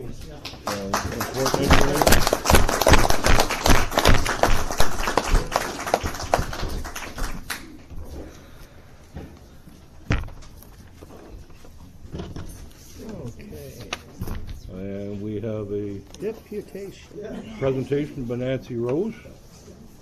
If Nancy'd like to come ahead. And I apologize before I didn't see you. So, I have a few questions, and I respectfully encourage council to provide a response to my concerns, which are shared by other members of the community that I have spoken with. Please keep in mind, while I'm speaking, I have been at some of your homes for shared drinks, for meals, to procure a dead bear. Not pointing fingers at anybody, but I have, other than Mayor Reed, I have been at every one of your homes. I am not speaking, this is not personal, and please don't anybody take it personally. I am speaking as a taxpayer, not as your neighbor, your friend, or your old schoolmate. But I do have a few questions. I would like to know, after the last report that was issued about the unfounded accusations towards certain municipal employees, will there be an apology to those employees, and will there be an apology to the taxpayers for the wasted money that was spent on this chasing of tails? I would assume you're asking me. I'm asking council So in there general. will not be an apology. I have done nothing wrong. I have exercised my rights. There is not a lawyer in the world that doesn't say that his client is innocent. Point of order.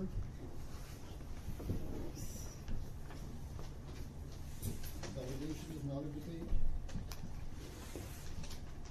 I'm sorry, I didn't hear it. Delegation is not a debate. Yeah, we're just listening to it first before we go to answers. And council can answer questions, and the Indirect, yeah. deputation, or the delegate can also answer questions. This may be answered at a later time, I guess, maybe in this meeting, and you can let me know that, that's fine. Restitution, will it be made for the legal advice that was sought outside of council's advice and was billed to council in this municipality? That's debatable. Or is the Nancy. taxpayer going to? Well, that's bill? debatable. That's on, that'll be tabled. That'll This. be tabled. Okay, thank Yeah. you very much. Mr. Villeneuve, Councillor Villeneuve, I'm sorry, it's not personal, I'm a taxpayer, and I just want answers to my questions. Do you feel that you are working in the best interest of this community as a councillor, or do you have the best interest of the Skidoo Club? I just want to know which is your priority. I have the best interest of the municipality. Okay. Do you feel that you have a personal agenda here with No. anybody? Okay, thank you very much. No less than 12, I've traveled around this last few days, all the back roads, and there were no less than 12 driveways that I noticed people were plowing actually outside of their driveway across the road, piling snow in the ditches on the other side of the road. I'm just wondering why one family in this community seems to be getting singled out. Well, I think that they addressed it in the newsletter, asking people not to do it. I don't know. I've hoped that issue, we've moved on from it by now. No, go ahead. Some places you have to, and if it happens, it happens, and if people can't forgive that, as long as they clean up the snow that they leave on the road. The point. Anybody that has a problem with it, well, they've got a problem with I other think the things. point I recall in this discussion was that you can push the snow across the road, but if the road is being prepared by salted and sanded, then you're taking that off. Now, most of our roads are so lightly traveled, I don't think it matters a pin, but it depends where it is. Maybe on the Mackey Creek Road, you could be, putting somebody in danger. But on Yates Road at the end, These are I all don't think it municipally matters. maintained roads. Yeah. Oh, yeah. That people are plowing across the road into the ditches. I don't care. I've Myself, seen it myself. I'm Yeah, not gonna I don't argue. care. But I just want to know why one family is being singled out for this one issue. I'm at a loss. This will happen surreptitiously, won't it? People do it and just get away with it.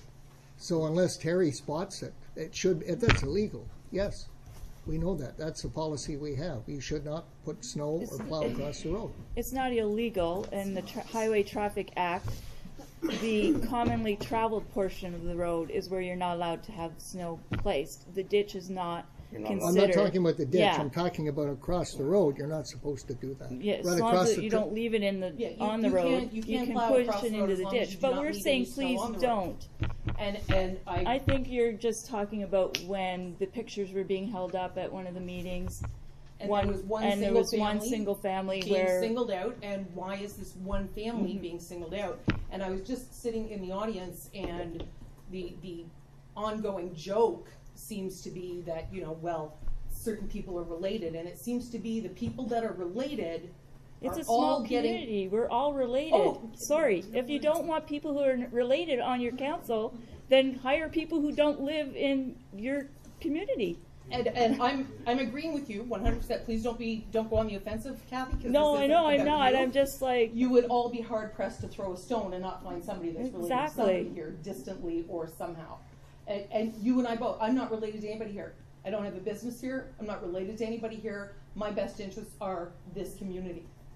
exactly But why we're I've here. gone over the minutes of the meetings of the last 6 months, and I'm seeing a really disturbing trend, as I'm sure a lot of other people are. And there seems to be a lot of bias against one particular family. Yeah, I don't think families at all should be an issue. No. All right, a lot of you people sitting out there, they don't know me other than for sitting here or sitting as a member of council. I come from Newfoundland. And Good on you you, go to Mike. any community in Newfoundland and try and find a government that isn't controlled by family. Whether it's the mayor, whether it's councilman, whether it's your member of parliament. I mean, when you come from a small area, and I'm not care about Newfoundland, I care about here, That's right. right? I'm from Newfoundland But when too. you come I from live a here. small area, you get what you get, right? I've been a member for 12 years or better on this council. You know how I got here? Nobody wanted the job. Well, Yeah. And all of a sudden, everybody's bitching about what this council does. Excuse for the language, but I get tired of it. All you've right? had 12 years, I've had 17. Every time I said I'm So- not going to run, oh, you got to run. There isn't anybody. Then 1 year, we had a couple of applicants say, oh, yeah, we're going to run. Never showed. Acclamation. We just lost a fellow councilman that passed away that basically went through the same thing. Time after time after time, sitting on council because nobody wanted the job. Nobody wanted to be family. Nobody wanted to talk. I'm sorry I'm losing it right now. Nancy brought it to a head. I don't care if it's a snowmobile club, if it's county, if it's snow going across the road.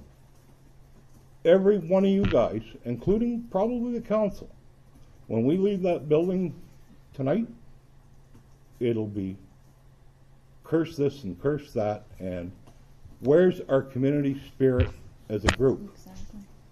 And that's pretty much what I'm asking. All right, and I thank you for bringing that I'm forward. sorry- I'm sorry. I didn't know this was coming. I'm asking the unpopular questions. I'm sorry. These are questions that probably other people have thought and didn't want to stand up and say anything because nobody wants to hurt anybody's feelings. And that's why I started with the advance apology. If I am offending anybody, I'm sorry. I'm not asking this on a personal level. That's our job. I'm You're asking not this offending as a anybody. taxpayer. No, It- that's it's our And- job to just hear. And it is, you know what, Mr. Reed, Mayor Reed, I didn't know you from a hole in the ground, but you won me at the one meeting when you choked up at that meeting, because I realized that you are a man that cares about this community, and good on you. And if And we that- had more people like that, we wouldn't be in the mess that we're in, and everybody being pissed off and snotty and making accusations at each other. So my other question is, given this last finding of things not going in Councillor Villeneuve's favor and the pending harassment investigation that we'll be waiting for, if you do not get the answers you want, will this continue? Will there be more waste of time and money? So there's a lot of it I probably can't answer since the investigation aren't complete yet. You're assuming the harassment investigation is mine. You shouldn't assume. I'm not assuming anything. I was the last person interviewed. so Well, I'm So I privileged can't to say give anything information. else? Well, I can say something on that topic. I think the resolution we're looking at will end that. I'm practice. asking, what's it going to take to have a resolution? What's it Well, going to take? the resolution for is this on to the end? table, or will be on the table, and it does say at the end that only the lawyer will Yeah, only. we can't debate forward business. No, We're talking No. to a person Well, that's representing, and no, what's on but the what I table can coming say is is an issue. that will end. That will end. It will be just certain people can talk to the lawyer. Council can talk as if they all agree. So this is an anomaly, or has been an anomaly up to this point, and that'll be rectified. Maybe it depends. It'll be debated and possibly rectified. Okay, Okay, next. thank you very much. That's Okay. pretty Any much- other questions or anything for Nancy? No, I think you answered everything I had to say. Double check. And again, I hope I didn't offend anybody. And I apologize You for know, stepping in and I'm making just comments. asking as a concerned taxpayer. No, probably Because weren't there's a lot proper. of chat in the community, and I want to hear it from, Yeah. lack of Yeah. better term, the Yeah. horse's mouth. Thank you. Thank you. Thank you, Nancy. Yep. Okay.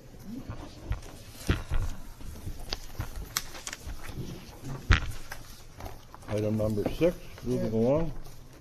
Adoption of the minutes of the previous meeting. And moved by Councillor Villeneuve, seconded by Councillor Foote. Minutes of the past meetings, be it resolved that the minutes of the regular meeting of Tuesday, December the 19th be accepted as presented. Question? I didn't see anything there. So. We're good with that? Mm-hmm. All in favor? Yay. Yes. Yes. Carried.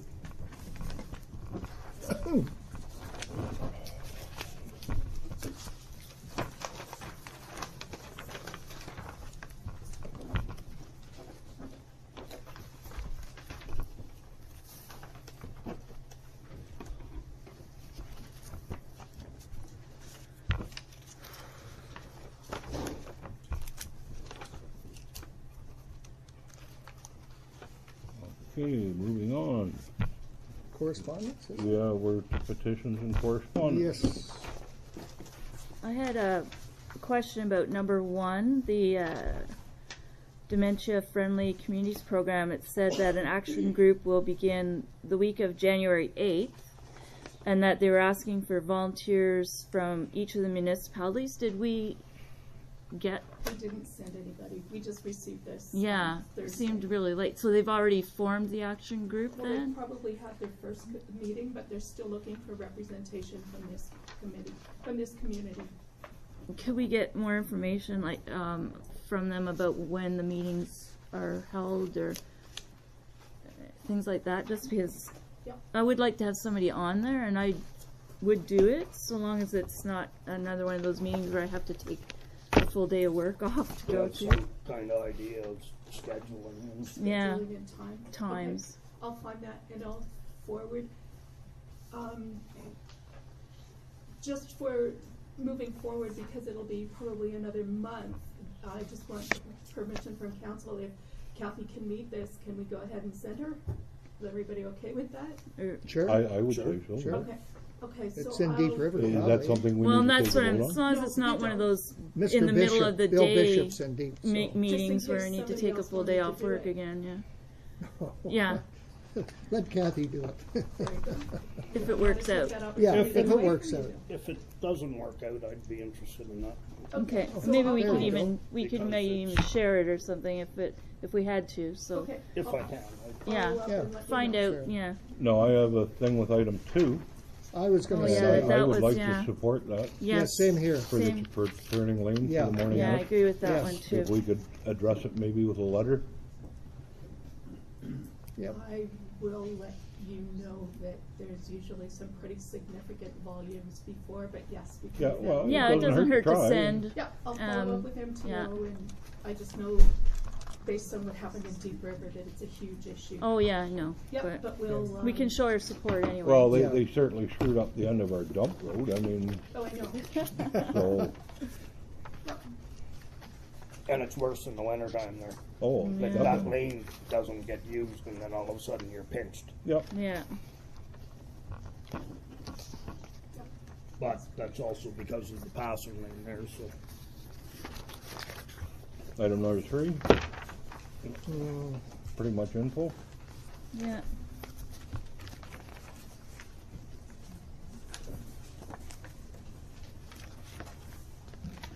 The Consumer Act first. Item number 4.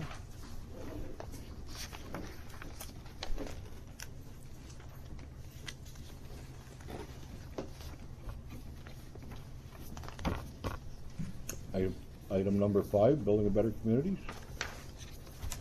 Conserving watersheds. Now, this doesn't have anything to do with the other thing we had done a resolution on before, does it? Which, sorry? Number Number 5, No. because we have to be very careful, that's coming up again.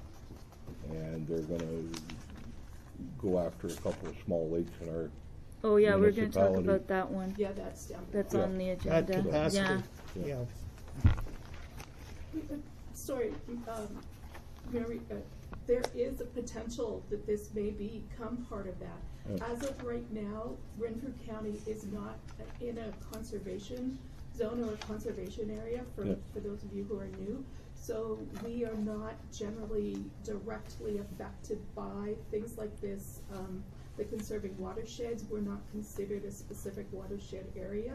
Doesn't mean it can't change in the future, and it doesn't mean they can't use the yeah, provincial but, policies. but by what they're planning to do, it puts a handful of property owners that live on those lakes, Right, a handful, specifically 2, yep, right? and we're trying to At address that. a right huge now. loss Yeah. if that carries on. So. Yeah. That's correct. Item number 6, naloxone, No. which I think the only place it should be is in the hands of a professional. Yeah. Item number 7. Item and 7. Rail trail.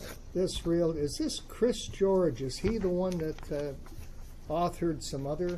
Is he the heading up the Friends of the protest? Ottawa Valley. Yeah, He is I believe so, yeah. leading. It almost sounds like he is the only one here, but he is representing a group, I guess. Okay, we've seen this Yeah. similar presentation. And they have a lot of the same Yes, concerns that we have.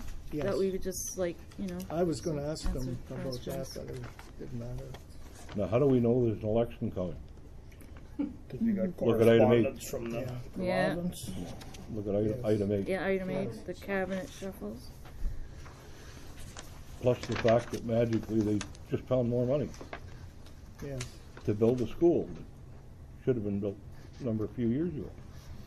Item number 9, and That I should guess be- we're gonna have to get a hold of these people and tell them Yes. that Let they, them know they're Yeah. running behind I times don't by Well, know, they're behind. getting their information. We Yeah. have them updated, but 5 years. They're well, they're smoking their products, that's the problem.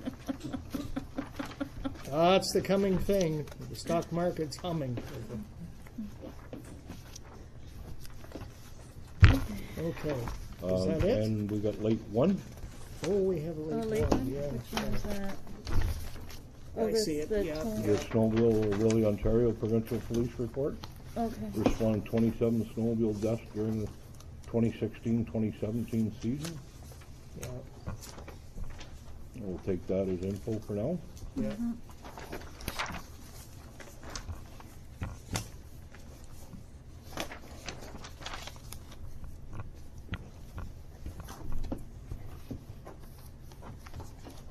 And everybody's got the AMCTO. Yeah. Through that.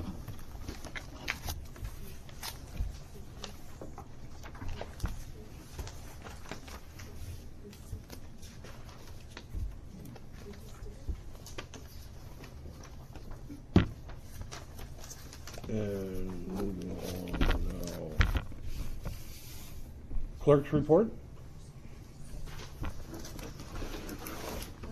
It's pretty short and sweet, just year-end reports, final grant applications. I reviewed the new provincial transportation grant, and they're looking for somebody to cooperate with somebody else. So if we could piggyback on with somebody like the, what's it called, the Parabus type, North Renfrew Family Services? No. Long-term care.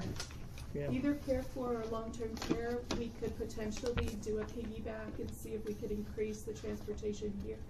But to just go out and try to do something on our own, it's not applicable, so we're still looking into that. Okay.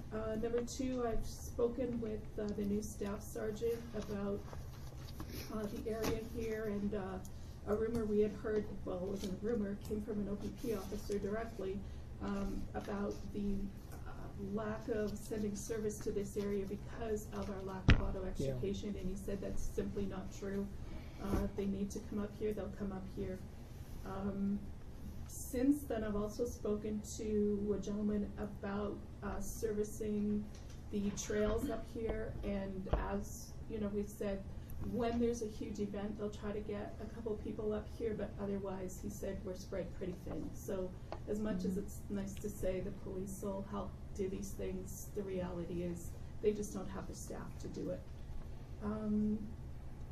Grant applications, the application that Crystal submitted last year for the air conditioning for the hall and some amendments outside for sort of roof or canopies has been approved, so we're waiting for that to come in so we can move forward on that. And if I remember correctly, the money coming for that was specifically from the Recreation Committee. That's for back here.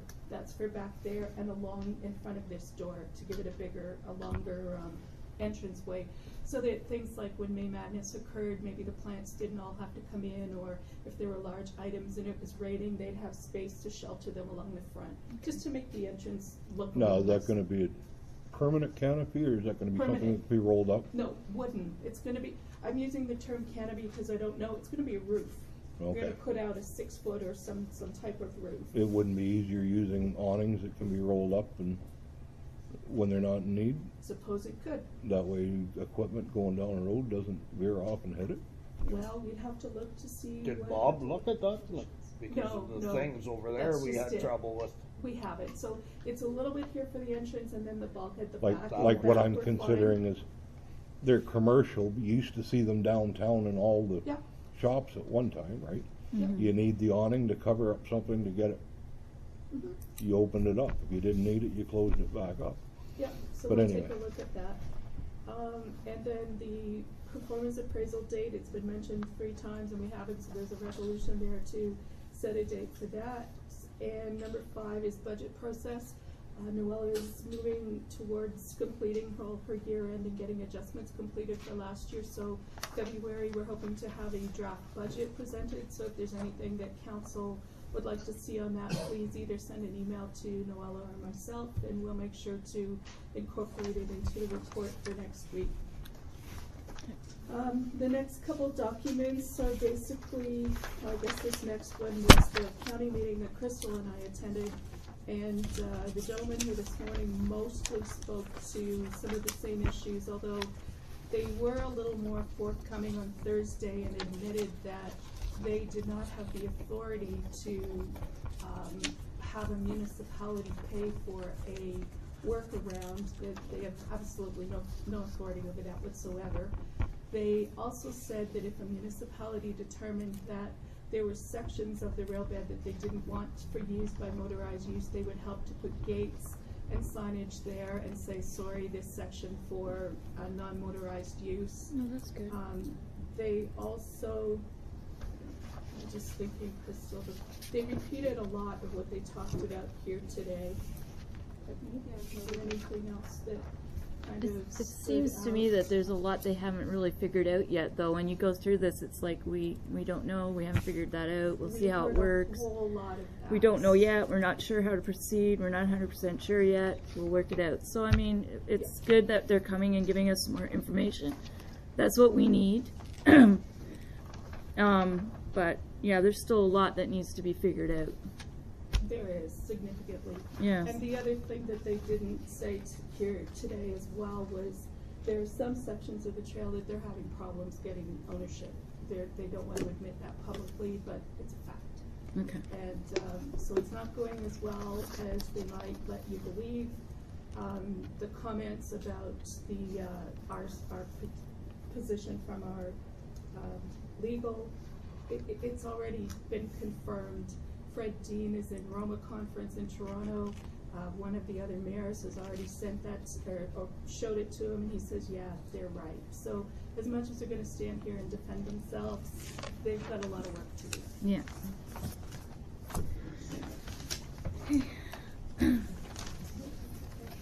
I'm just trying to see what else is here. So that was basically that one. The next one then is the information for the employee appraisal. These are the things that I normally provide every year to council prior to my performance appraisal. So it's a report card of what the previous year's goals were, what was met, or what were not met. There's a list of my the education I've been keeping that since I started, and then there's also a job description. Question, Yes, and sir. maybe I'm losing my place or losing my mind. Are we doing a 360? Yes. Okay. And the documents were provided, but I can print off another copy. Okay. Most of staff have completed them and they're on my desk, but we need to get together. I completed mine a while ago, but I didn't know what to do with it. Yeah, so if you hold on to it, what needs to happen then is council as a group either meets and then meets with me, or all 5, 6 of us will meet at one time. That's up to council, but a time and date needs to be set. I think it's time to just meet as one council together with you and get it done. Mm-hmm. Yes. So there's a resolution there to set that. Okay. Do we want to deal with that resolution right at the moment? To set a date? I didn't see that resolution. I don't see. I didn't see that No, you resolution. don't have it. You- but We don't I have it. provided Yeah, to already. you. I've got the It paper simply copy. says- Moved by It's blank. Councillor Villeneuve, seconded by Councillor Foot. Set a date for clerk CAO performance appraisal. Would this be a committee of the whole meeting to make it? I guess we should decide that, Mayor. It doesn't matter what you call it, it's a closed meeting of council. Yeah, Yeah, but would it be on the tail end of a council, or would it be better standalone and you have more time to vote? I think I it's would something we recommend- could do on Yeah. a Saturday morning sometime as a get together. What about like next Tuesday or something? We're used to getting on Tuesdays now. Anything works for me. Yeah. Be nice But to do anyway, it let me put it on the daylight table. Whereas hours. council has agreed to implement a partial 360 assessment of the clerk's performance for 2017. Therefore, it be resolved that the Council United Townships of Head Clara Mariah does hereby agree to meet at, okay, a date? You mentioned Next- Saturday, the only reason I like that is daylight. Yeah. You don't drive up in a snowstorm. So, We have the appreciation dinner this Saturday. This Saturday. Oh, Yeah, okay. so that's crowding things. Well, No. most- no, it might be good for some people that only then make one trip. Exactly. Yeah, well, there you go, so. So do it before the dinner? It's basically the 5 of us plus Melinda, so. Yeah, do you want to do it before the dinner then?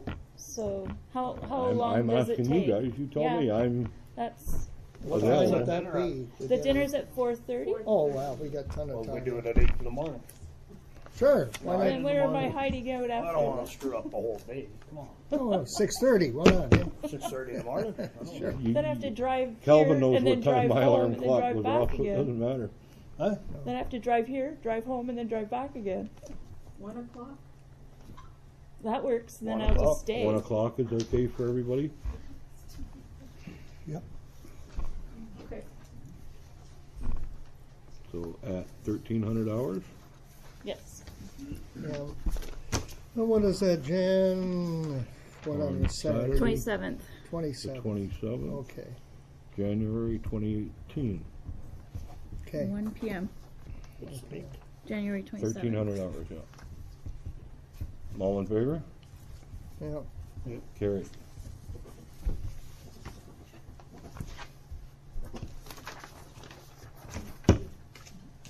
Okay.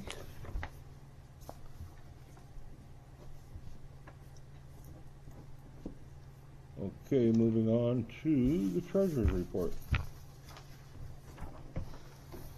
Number one, the property tax arrears report for October was 24,600. November was 24,200, and for December it was 24,000. Well, might as well say just about 24,100. Number two, the property interest report for October was 816.75. For November was 630, and for October was 614. And my year-end update. I'm currently working on completing the 2017 bank reconciliations, and once this is all complete, I can then roll over the 2018 general ledger. But I still can't roll the general ledger until I get the auditing entries from our auditor. And B, I'm also working on the 2017 year-end close for taxation, cash receipts, and accounts payable and receivable. Just an update on that, the cash receipts, accounts receivable, payable has been rolled over, so now I can work on 2018.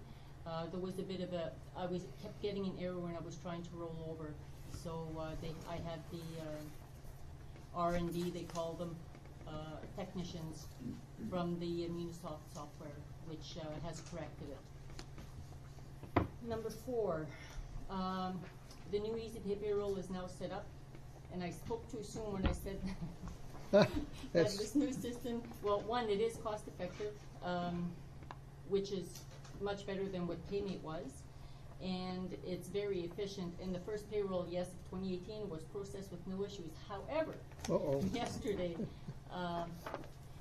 the bank, every time that you put in a payroll, it gives you a certain file number.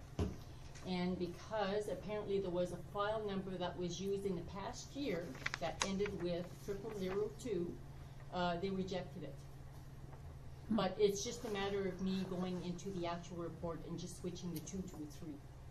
And so that was just done, yeah. So that was done today, so everything is fine. Everybody got paid, so that's a good thing. And number 5, I've also, I've registered for a municipal accounting and finance program, which is a 1-year certificate program with AMCTO. And as indicated here, I am doing this on my own time. And the course runs for, during this winter.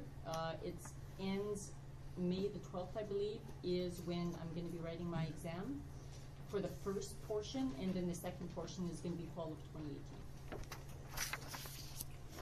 2018. Okay, I have a question just to do with the check log. It's marked confidential. I've been asked by ratepayers why it's not online. It's never been online? Nope. I thought at one time it was. Okay. No. In other words, it reveals names. It's Yeah, confidential, yeah, that's right. It's considered confidential. But the reason is it names names, really. People, certain gets this and certain gets that. Yeah, okay. I've asked the question. It's good. Mayor's report is. Hey, Bob, can I ask one other question? Yes, go ahead. You're doing that on your own time, like, that's to benefit us, right? Well, of course. So why are you, We all are. Yeah, Why? we all are, because we don't have enough time, one, to do it here, because you have your own work to do. But don't get me wrong, I don't mind doing it. Yeah, but And none of us any want- cost any involved cost should is come back being to covered us? by They the pay for the cost. township, Yes. yes. Okay. So if I think that's could- what the yeah, council if I was could saying. answer. So this is something that's been going on year after year, and I think I hear your point. If we were to get paid to go to an all-day training, we get paid our hours, the whole day we were there, the travel time, the whole thing. What happens with these courses is they're 2 years long, so it's impossible, it's just not, you wouldn't consider that council would pay for that time, for that studying and for that, the reports. But what I have done is allowed, when it's time to write the exam, it's on the clock. Okay. And it's a Thank you 24-hour very clock, much. just to say. Yeah, yeah. Could I make a light suggestion to council? Sure. Maybe in the future, we could look at our spent at a particular course at home, you know, within reason, and maybe make a remuneration of some sort to sort of cover time. Well, I would think so. Anytime I send somebody someplace. I mean, gotta pay I 'em. do lots of work at home for people, and I say I want nothing, but they always seem to leave something behind, so. Anyway, we'll treat that in the future and keep that in mind. Track of time, such as. In the meantime, I've been attending county council. This last couple of weeks have been tough. Our health and our housing committee, it's budget time, as everybody knows, and I'm not going to go there. But anyways, things are moving along. I attend county council again at the end of the month. The last Wednesday of every month is our county council meeting. I made a request, and maybe I've got the email wrong, but I have heard nothing back from the rural mayor's forum. Okay. So, No, I haven't. so I'll follow up.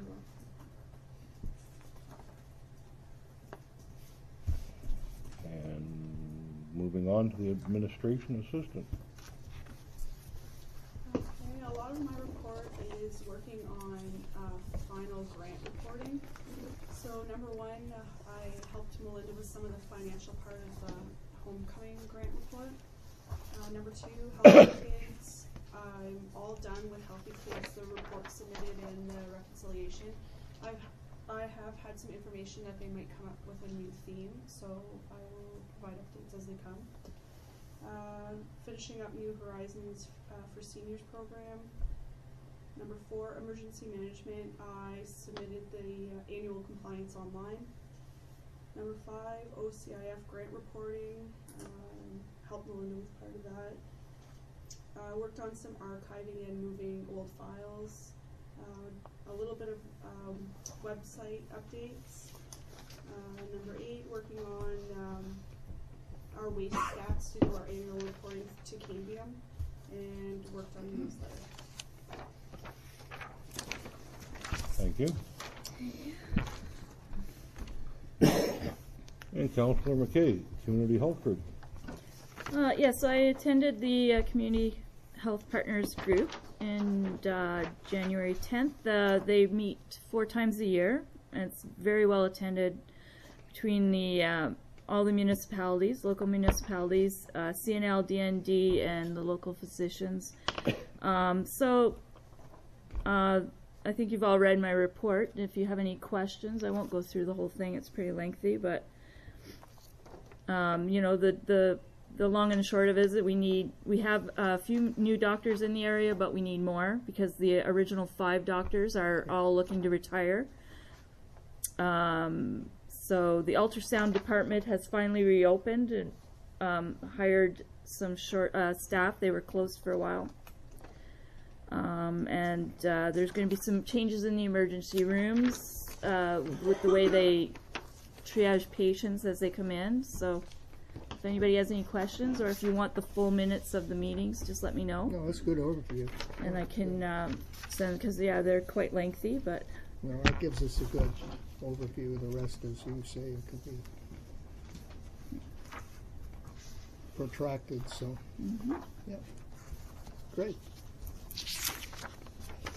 Neil, Neil. And there is a link on your table which was Bob Lauber's annual permit. You're right, building it's permit right here. report. Yeah. And it's simply a total of the Saw it, yeah. estimated value and the total of the building permit fees. It's been a little while since we've seen that kind of number. Yes.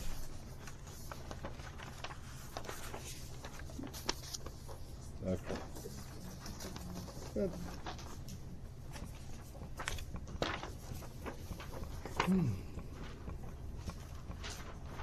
Moving on, financial reports.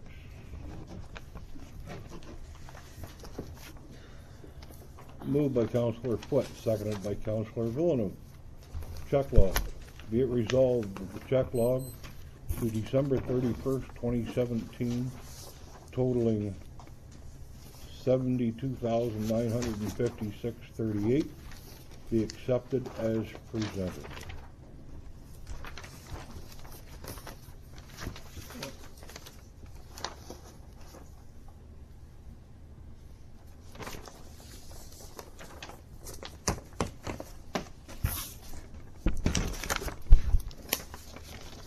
Any questions? No. What's that, the check? Oh, This one that says confidential. Right there. I'm making a mistake here. That's okay. They're all green, eh?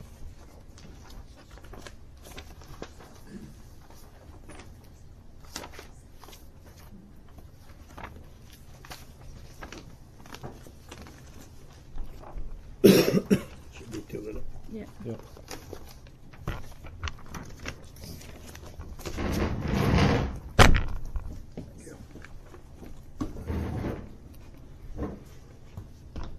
Any questions?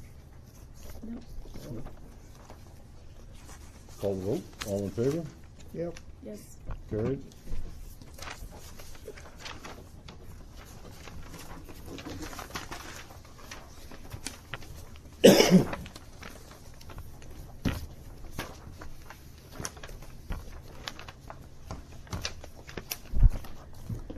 Moved by Councillor Villeneuve, seconded by Councillor Foote. Subject to comparative income statement, be it resolved that the comparative income statement from January 1st, 2017, December 31st, 2017, be accepted as presented.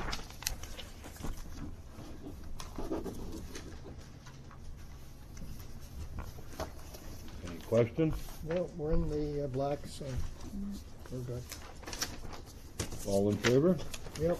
Yes.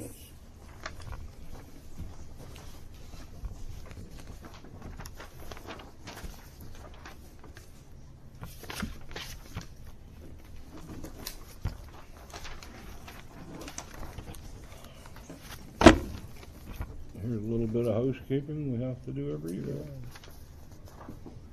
Moved by Councillor Villeneuve, seconded by Councillor Foote. Subject interim taxation report bylaw 2018-01. Whereas bylaw -2018-01 being a bylaw to provide for the interim tax levy on properties designated as residential farmland, managed forest, pipeline, industrial, commercial, and to provide for payment of taxes and penalty, an interest of 1.25% is presented to council for approval. Therefore be it resolved that bylaw 2018-01 be read a first time, short, and passed this 23rd day of January 2018. Question? All in favor? Number one, so that interim levy of 50% for each property for 2017 instead of 16. Is that what it should be? Yeah, yeah, Yes. yeah. It's, what do you call it? Just a, it's a guestimation. Yeah. Until Oh, I the- just- It's the just to county give us tax- finances to No, move no, ahead. no. It's, I know it looks odd, but until county comes in No, on no. that, yeah. It should be for 2017, not for 2016. Oh, yeah. Yeah, you're right. I was reading further up, okay. Oh, at the bottom? Yeah, there? 2017. Number one. Yeah, no, I was, The bylaw is correct. Yeah, Bylaws. the bylaws Yeah. The bylaw is accurate. Yeah. is right here, But so. yes, you're right, Councillor Villeneuve, it should be 2017. Thank you. All in favor? yep. Yes. Carried. That one there too.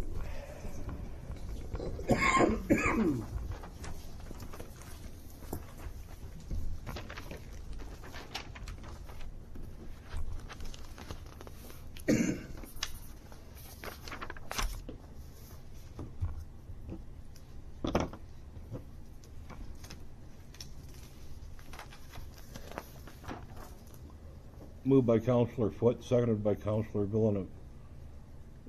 Subject 23-0118, 1002, appoint municipal auditor by bylaw 2018-02.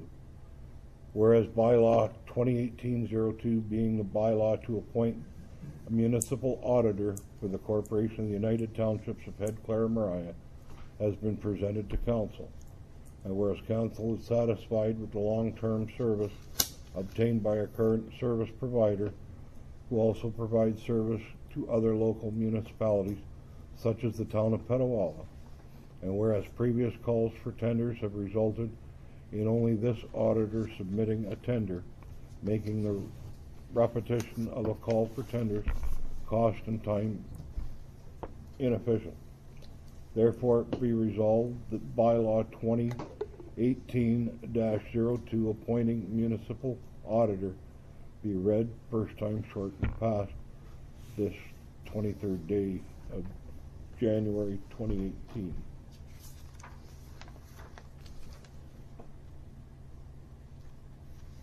Any questions? Being it be Welch again? Mm-hmm. That would be correct, yes. Yeah, so that's, all in favor? Yep. Yes. Carried.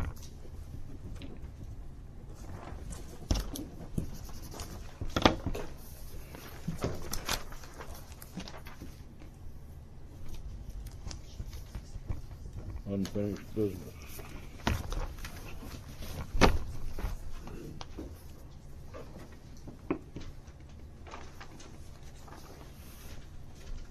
Now, if I can get through this, I'll read it. Moved by Councillor Villanueva, seconded by Councillor Foote.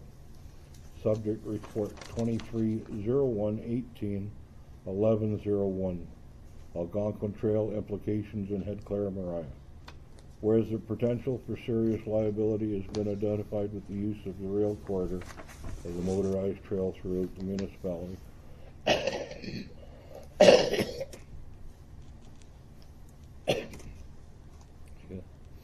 And whereas the council has some concern with the process in which the trail has been pushed through a county committee level without proper consultation with lower tier municipalities or their residents.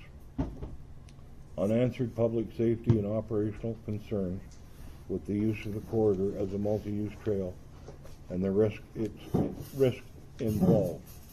Unanswered lower tier liability and indemnification with respect to crossings on the municipal roads and unopened road allowances. In compatibility with local zoning bylaws, the restrictions and costs associated with bypasses imposed by the county. Therefore, it be resolved the County of the United Townships of Head Clara Mariah does hereby request the County of Renfrew staff meet with representatives of Head Clara Mariah and staff council to discuss the future of the Algonquin Trail with our municipal boundaries, paying particular attention to resolving concerns, including, as a minimum, the need for lower tier to come up with the fund any bypass required to protect its residents from environmental contaminants and to provide for their safety. Coming to an agreement with respect to the municipal zone bylaw through the law amendment, rezoning some sections to allow motorized use. Written assurance from the county that the municipality is protected and indemnified by the county and its leases with respect to the general use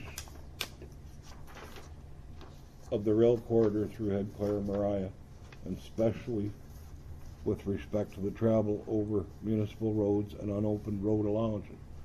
That the municipality is named an additional insured in all trail insurance policies. A written commitment from the County of Renfrew providing resources to enforce trail rules and to provide and finance an increased police presence. A written commitment from the County of Renfrew to provide assistance with fire management and suppression costs due to increased trail use and to assume the municipal cost of fires that can be linked to the trail use.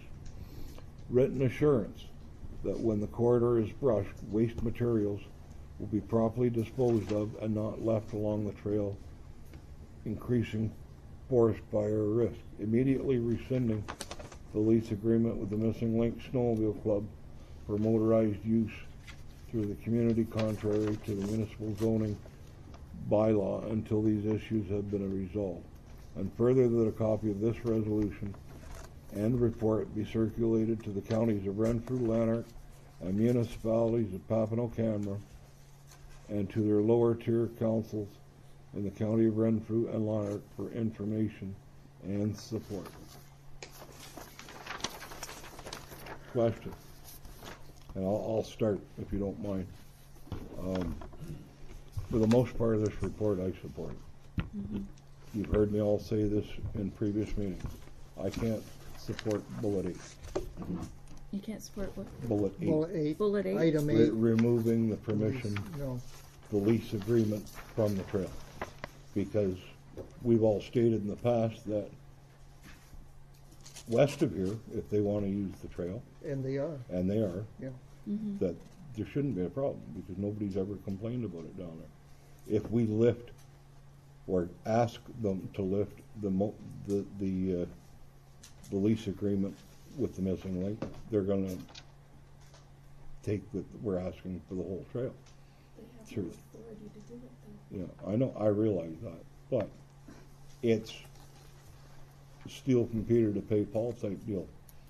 And I've been pretty boisterous about the fact that other than this section of the old trail, if they want to run down there, I don't have a problem with it. But if we carry on, and I mean, it's still up to the county whether they rescind it or not, but I don't think at this point we need to ask for that. But I'm putting it to you guys, you know where I stand. For the most part, this document I'll support. Bullet 8's the only one that I can't. And I have publicly stated that before, that I believe west of here, if the trail wants to run, go for it. And it was brought to my attention a few days ago that they're doing it anyway, right? Which we knew was coming. So I concur. I would like to hear comments from Well, everyone. I concur. I was going to say the same thing, actually. I have it marked here. I think because of the Legacy Trail we voted in, they're using it. We don't have to worry about them using the rail bed through Stonecliff. Well, so not it's for, only not for this year. we're just talking this Yeah. year. So for this year, I would vote for this. There's a lot of good questions here to be worked through. Except item 8, I dropped item 8, and I'll vote yes. So some of these issues in this list of items were sort of addressed tonight. Yeah. Which, like the brushing. Yeah. It's mulched, it's not gonna be a fire hazard. And I'm trying to, I don't wanna sit on the fence, but I don't wanna piss everybody off. When it comes to the fire, who do we, M&R, that's the boys that drive around in the white trucks? So Yeah. is this gonna increase our cost? Like, who do we talk to for that? But if it's proof that it's on the trail and the trail's responsibility, it would be the county's cost, right? Is the county gonna pay for it, or are Yeah. they gonna So say we- like the policing that we have to pay for it? Yeah, but I mean, that's sort of what he Which hit is on crap. tonight, that their insurance would be 100%. Their insurance won't cover fire. No? Okay. We get a Well, call. this is what we're asking, though. We want to get these questions answered. So this Answered, is yeah. what this resolution is saying. Yeah.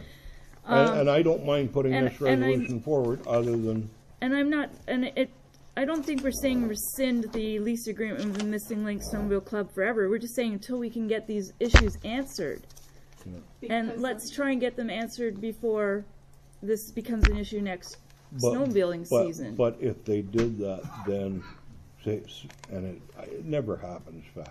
We all know that. Yeah. The year's gonna be over down there anyway. By the time any of this comes to fruition of any kind. All I'm saying is that I'm sticking to what I had put in the public before, that I don't support asking to close the permission down completely. You're continuing to leave yourself in a position of liability then. if you're allowing them to use it contrary to your zoning bylaw, if something happens, we're on the hook. I understand your perspective. Okay, but does the snowmobile club themselves not have insurance for their trail? But coming across our roads and our unopened road allowances, No, we're talking just west. I West don't of mean here right here, only. but we have road allowances and roads there as well. Are they crossing the roads? I don't know where I've they never been That's right. way up I there. don't know My either. point is it's contrary to the zoning bylaw of this municipality, and to let it go, you're gonna have nothing moving forward to enforce any bylaw. Like, you're setting a very dangerous precedent. Well, Saying anyway, you can do it here but not there. Yeah. It's against our bylaw, but we're gonna let you do it because we don't wanna upset anybody. That's, well, I'll still say redactate, and I'll go for it. I'm just advising that may put you in a difficult place moving forward. And as far as I'm concerned, this policing thing, I mean, nobody knows what's going to happen in the future, but if it starts to be a problem that people are calling because of the rail bed, why should we have to pay for that? Yeah, exactly. Why people are which? If people are calling, If we're getting calls for service on the trail, they said we have to pay that policing cost. Why should we increase our costs? our OPP policing costs. Ambulance, whatever. Yeah. Same with the MNR. What are they going to say when that becomes an active, functioning trail? What are they going to say for fire costs? yeah, we already know any trail is viable or is problematic that way. We just at the beginning of the meeting received the report from their Aurelia OPP with 27 deaths. So, yeah, so, Mayor, Reed, if I could, I have a couple of issues. This, again, it's from a legal perspective, which has always been my, right from the very beginning, is the municipality and the position of liability and indemnification. So first of all, doesn't the missing link have insurance? Yes, they do. And for the sections along here that they were using on our road allowances, I've signed an agreement. Any other sections that they're using throughout the municipality that may or may not be going across roads or unopened road allowances, first of all, nobody's contacted me at the office here, so I'm not aware of where they are and where they're not. So that's one issue. The other one is our insurer has asked that we make sure that we are indemnified for any of those. So that's the other issue. If you pass this way, that doesn't mean that this council couldn't meet with a representative of the club and say, okay, you know what, we still have a challenge with the county because we don't think that that process is going through, but this municipality could make an exception in an agreement with the club. All like I'm concerned with is trying to move forward. I mean, yeah, we're dragging this out and dragging this out, and I realize we have a legal perspective to look at, but I also realize we all live here.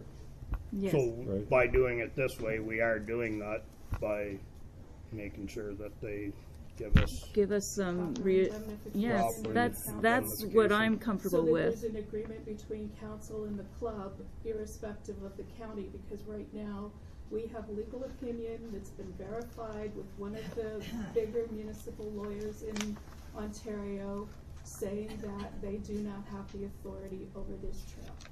So whether the county says so or not, I have two opinions that are contradictory. So can we amend this number 8 to say, I had it, yeah, go ahead. I had it. you know, You could simply add bullet 9 saying that the committee or the council would be interested in meeting with the club and making specific arrangements for use for the remainder of this year. That would simplify it. I just want to make sure we're covered. Yeah. That's all. And so you're still asking for this, but you're agreeing to meet specifically with the club and work out details. right away. Right away. Yeah.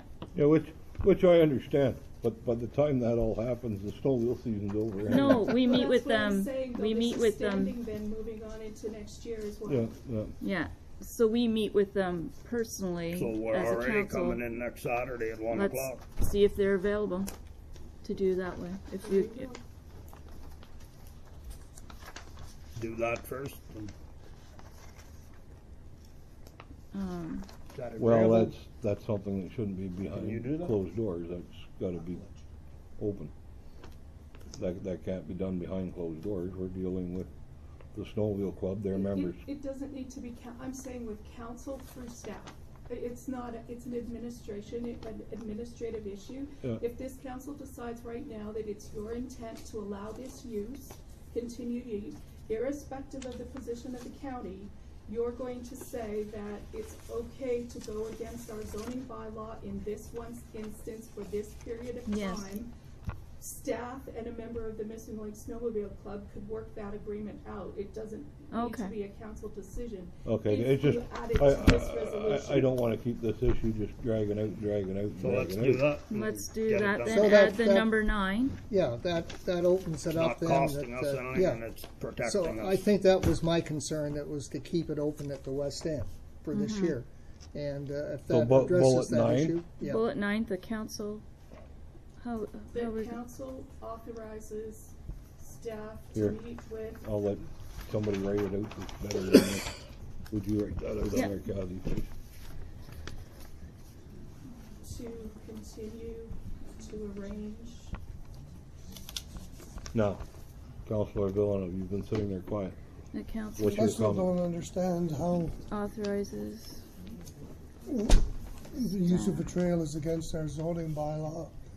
Again, with the A trail covering our whole municipality on 27 landowners' properties. Because it's not a designated use. It's a property owner doing something on their land. And And it's a on the short Crown term. land. We have no control over Crown land. That's been stated a number of times. We cannot control what happens on Crown land, outside of the control of any municipality. Can you read number 9 again? I'm The trying to. council authorizes staff to meet with Missing Link Snowmobile Club representation to arrange use contrary to the local zoning bylaw for the remainder of the season Snowmobile season. for areas Oh, I'm not. west of Stone I'm going too short. Sorry. To arrange use contrary I got to arrange use. Go ahead. I'm up there. contrary to local zoning bylaw Contrary to local for the remainder of the season zoning Hold on. bylaws for remainder of for the remainder of the season for areas west of Stonecliff. Existing area. Yes. west of Stonecliff. Got it.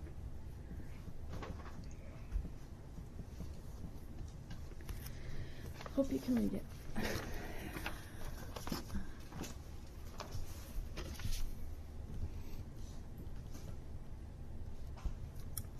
Okay. Can you read that? Yeah? Okay. Bullet 9, do you want me to read it out again? Mhm.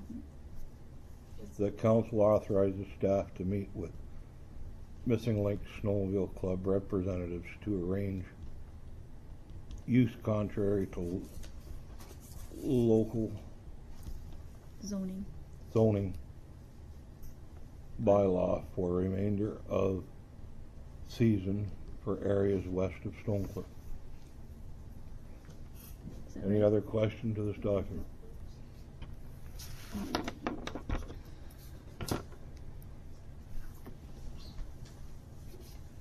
And I'd just like to mention that in future, we gotta start zipping this up, whether we've gotta do something at county Mhm. or whatever. This We all agree. has Yeah, been we're- dragging on too We're long. in a rock and a hard place now because we have, pretty respected legal advice saying your zoning, overrides anything from county, and then county saying our lawyer says something else. Yeah, So well, we're- the thing is, county, and us in that kind of a, I won't say the word match, we're not gonna fare out very well. No, but I mean, if, I'm not so yeah. sure. I think you have the law behind you. Yeah. But anyhow, well, any more There's, questions on you know, this there's one document? way to settle that, and that would be to go to court, but tell our lawyer, you take it pro bono unless you win the case. And we'll see how Don't think confident that's they gonna are. happen. Because they'll take you to court, they don't care, they win-win. So, anyway, hopefully we won't go that far, but it doesn't look very good. Any more comment on the document as amended? No. I'll vote for that because that will then give them the right to use what they're using this year. That's important to me. Only Yes. what they're already using. Yeah. Yeah. Fair enough. All in favor? No. Yep. Yes. Yep, I'll vote for that. Councillor That was a Shortran, no. Yes. Councillor Foot, Yes. Councillor McKay, Yes. Mayor Reed, Yes. Councillor Villeneuve, No. carried.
Moved by Councillor Foot, seconded by Councillor Villeneuve.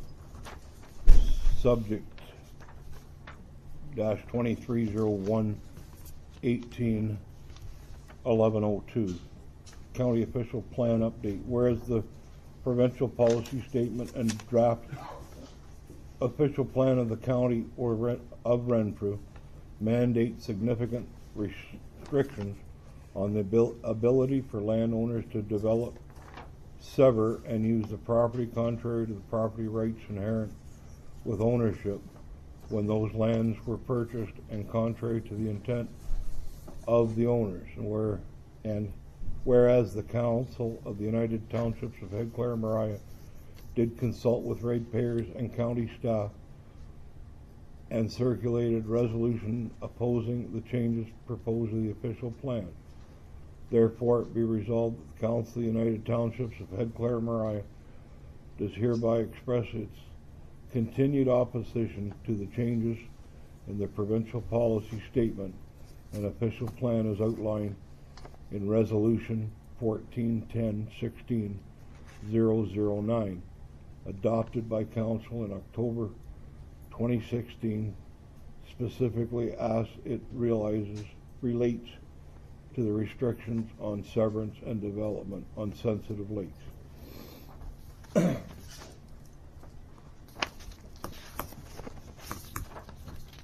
Any questions? I think that's what I was hitting on earlier. Yeah. Yes. Yeah, exactly. That we have to, in my opinion anyway. Yeah.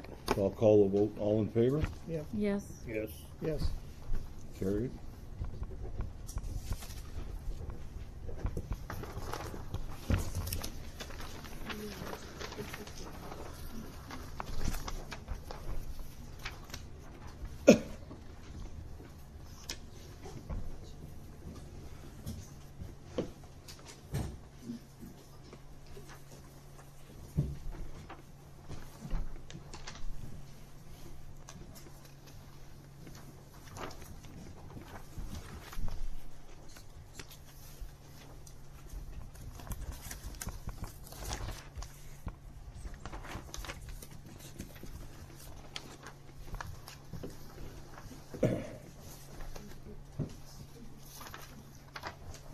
Moved by Councillor Villeneuve, seconded by Councillor Foote.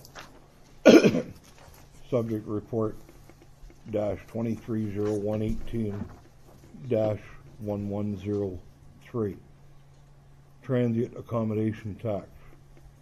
Whereas the province, through amendments of the Municipal Act, have provided municipalities with the ability to impose taxes on transient accommodations, and whereas the estimate of 4% increased revenues for the municipality would amount to approximately $29,000, therefore be it resolved that the Council of United Townships of Head Clara Mariah does hereby authorize staff to begin the process of implementing a transient accommodation tax to be imposed by the beginning of January 1, 2019. Question.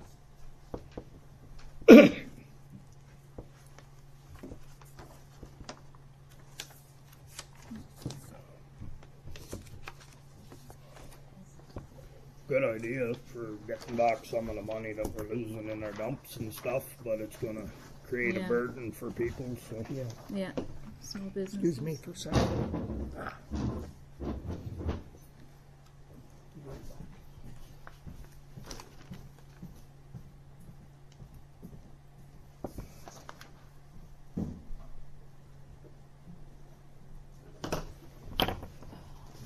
We're keeping the whole thing maybe, but we're not. You gotta get 50% of it away. Exactly. Yeah. Yeah, it doesn't matter what we seem to gather in, always goes out the other end. Mm-hmm.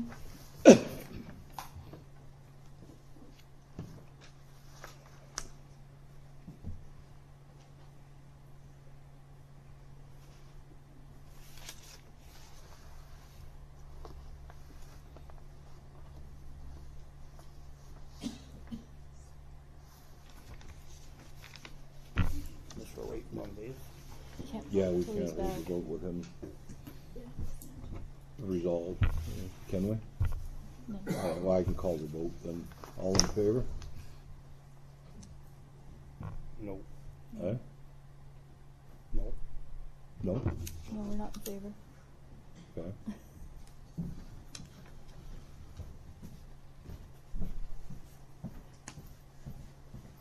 Sorry about that. No problem. All in favor of the motion? For the 4% increased revenues? Or, The transient Yeah, transient accommodation tax? accommodation tax. yes,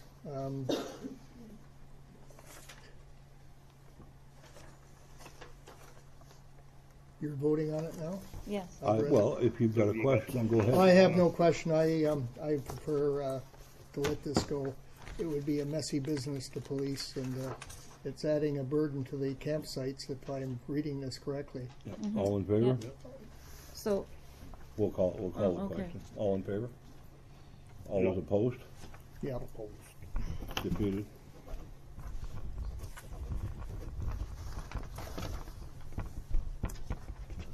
Dave sort of made me do stuff. Well, he got up and walked away. Well,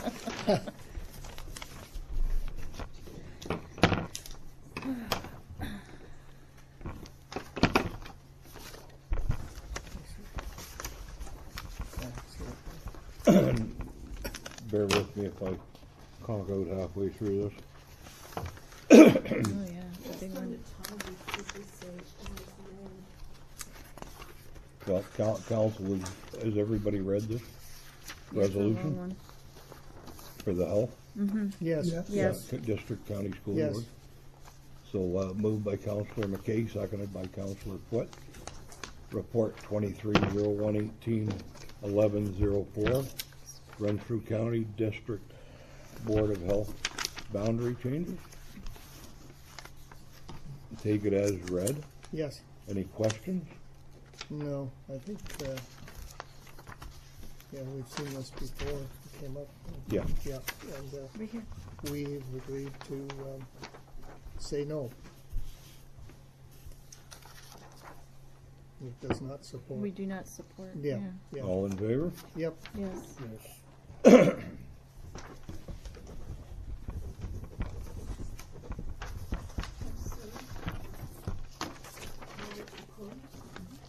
Pardon?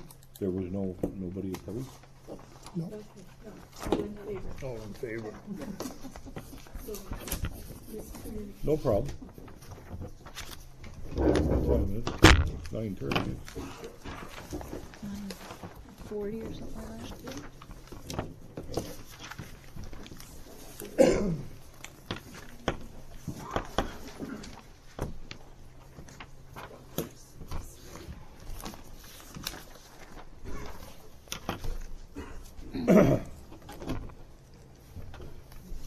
Moved by Councillor Foote, seconded by Councillor McKay.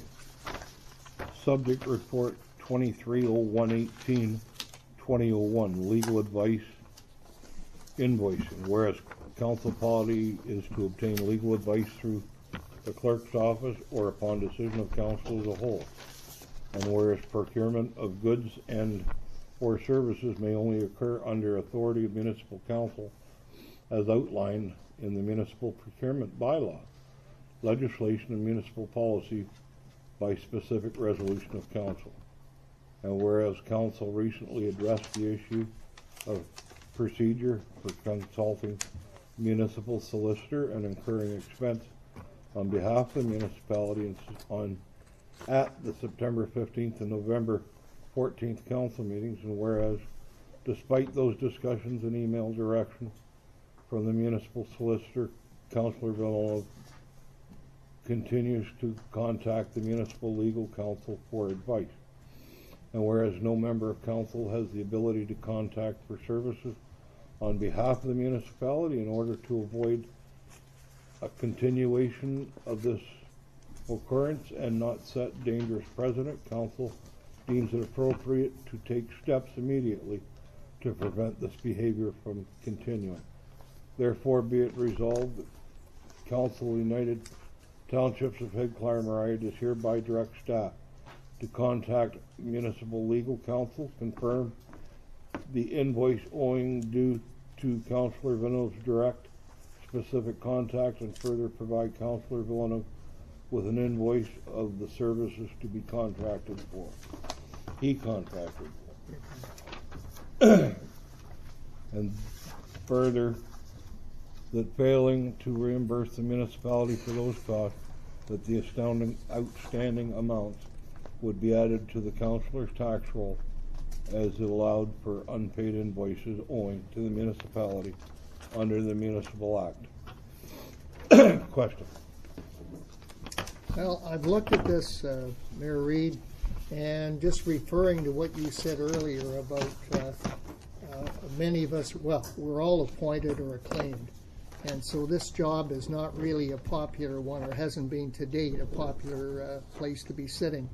So in a way, I sympathize with Councillor Villanova. I know this is written to put a stop to people going, being a maverick. But in this case, I would say we can close the door on it. The last paragraph or so says that the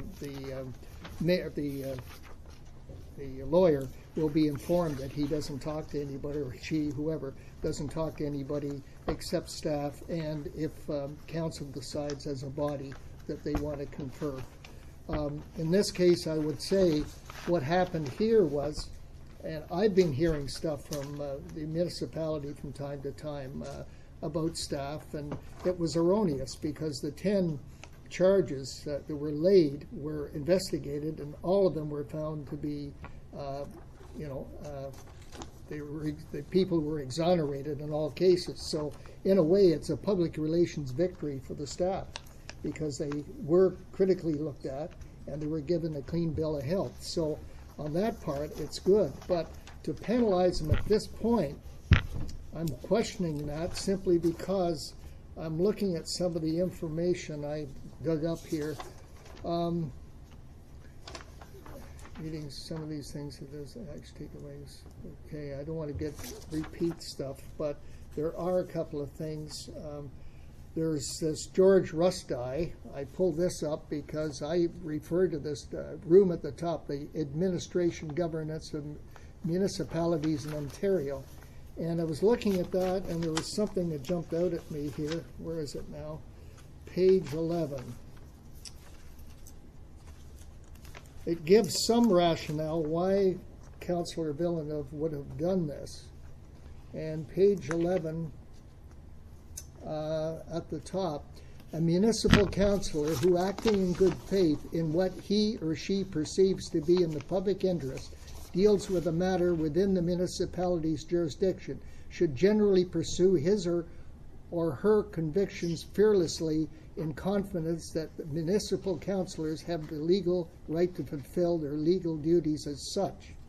And then on page 13, he may have been guided by this. This is to do with, the question was posed, do I have a legal right to, do I have a right to legal advice from the municipal solicitor?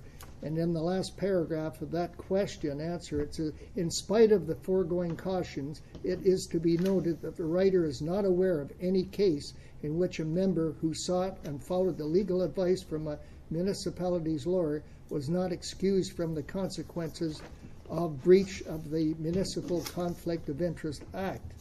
And then finally, I went to our Code of Conduct, and there's item 12.2. I'll dig that up, and this will be the last, Mayor Reid, bear with me. 12.2. It's getting late in the evening. I'm getting kind of punchy on this thing. Okay, 12.2. Any reprisal or threat of reprisal against a complainant or any other person for providing relevant information to the Integrity Commissioner or any other person is prohibited. So I can see where he couldn't get counsel. He felt he couldn't get a consensus of council or a majority of council to vote in favor of having this investigation because they are protective of staff for good reason. And so he probably felt he went ahead on his own, being a good guy, answering questions that have been on the lips of many ratepayers over the number of years. And he got the answers. Maybe he didn't really, he was surprised, but the answers really came down in favor of staff. So what I'm saying, it's rather difficult for me to vote to penalize someone who is working for mainly altruistic reasons, and maybe overzealous in this particular case. I would say shut the door with the lawyer from now on and let him off the hook. Well, That's only my opinion. I'll debate that with you a little bit, David, because Okay. we did this already. Yes. We did this In 7 November. years ago. Well, 7 years ago. We ostracized a member of this council and told them never to do it again, and we took privileges away from that member of I council. remember the read. Yeah. Yep. This falls into the same category. We have a bylaw that states to contact our legal I know solicitor. where you're coming from, but to me it just seems, it seems that, But the other side of the coin is, and you said, well, maybe he felt, and he's not at the table to speak for himself. no, that's right. And I don't know what the issue is. I never heard about it. He didn't, the point is I he didn't knew nothing ask. about it He until didn't all of a sudden I even realized, try well, he talked to to get the lawyer. permission. He told me, that's what the heck. Now, he has said- asked me for a meeting for Yeah, guidance. that was it. That He came said he tried to afterwards. consult with you. That came afterwards. See, I can't defend that. But I It wasn't me. can't go into that meeting where that takes, in our other guideline, of two council, members of council speaking on council business. Right. So, anyway, it's, And to my recollection, we were all for the investigation. I don't think there was Yes, and anybody we other would than have all- yourself against it at first, and then you agreed with it. And we had the discussion and passed the bylaw and made it very clear that nobody was to contact the solicitor except Exactly. for On several occasions the we were or told staff. that. And then to Well, turn I around- remember you voted, I voted against that because I felt it targeted Councillor Villeneuve only, although he was the only one, doing You want to it. go and get independent legal counsel, pay for it, and go and do it. The thing was that he can't didn't bill it to even the- try, Well, so how put it can he this way. say that we weren't going to give him permission when Yeah. he didn't even ask? Okay. And so ask, and then if you're not happy, I don't guess know, but I guess it's public opinion, but I'll say the public opinion will. I don't know. I don't think it'll raise your popularity. Yeah, but there's public That's opinion, okay, and then that's there's our fine. bylaw. What Oh, are I we know. gonna go by? Yeah, Well, exactly. you go ahead. And they if can we speak start in not October at following the our bylaws, polls, but I'm then the not gonna, public attorney- that's not gonna opinion roll is what we I'm do gonna nothing. do. We Well- had public opinion Well, here you just earlier. broke one of your bylaws tonight. You got on delegations I don't to think he's council, supposed to so- be speaking, is he? No. No. That's not to be regarded. Yeah. Anyway, in all conscience, I think that's sad that somebody goes on council and maybe is overzealous, but it just sends a message. There's overzealous and there's, Well, I've been on Yeah. this place for 17 years and I've seen a lot go down. And I'll tell you, I make a joke. I'm making more at my paper out in 1950 than I'm making here, so it's sure ain't for Exactly. the money. no, it's Well, not. It's for the nobody's love here of the for money. community that we're all here. And if people aren't happy with the job we're doing, they can speak to that in October. But I'm not gonna base my decisions here on whether I'm gonna get elected Well, again in October. I'm no. gonna vote for what I think is right. And I'm not even running, I And don't that's- think, so. That's fine. That's your so, choice. Yeah. Anybody else wants to step up and run, they're welcome too, because I came here with a thought in my mind to do something good for the community I love, not to, Anyway, that's Yeah. your business, and you Okay. vote the way you want. I know what I'll do. Yeah. Simply because I think it's not very. Well, I've lacked the. Let's just Yeah, but put it to a it's not vote. just that, Councillor Foote, it's the fact that even once he knew, he wasn't supposed to contact the municipal solicitor. Kept doing he it. kept Just kept doing going. it. Well, I know. Right, and If that was an employee, I'd fire him. if it was a one-time thing. Oh, I would. If it was somebody that worked for me and they did Well, that, I'd anyway, fire them. I guess it's how it's perceived by the people in general, and a lot of the people were pleased that somebody finally had the nerve to step up and ask the questions which were not popular, and I wasn't one of them that was asking them. So, Any other questions? Nope. Time for vote. yeah, All in favor? Yes. no, It's a recorded vote. Councillor Chartrand, Yes. Councillor Foote, no. Councillor McKay, Yes. Mayor Reed, Yes. it's carried. Well, there it be. To the letter of the law, you're correct.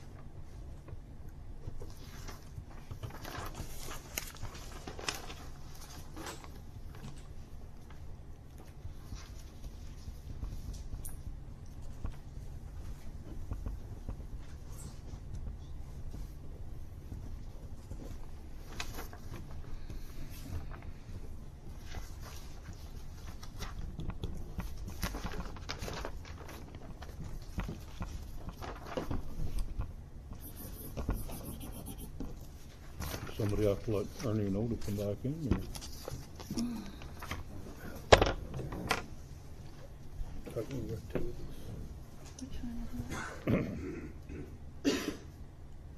Oh, that was from 2016. It was just for information on. Next one's the code of conduct. Those were just for information on what had happened in the past.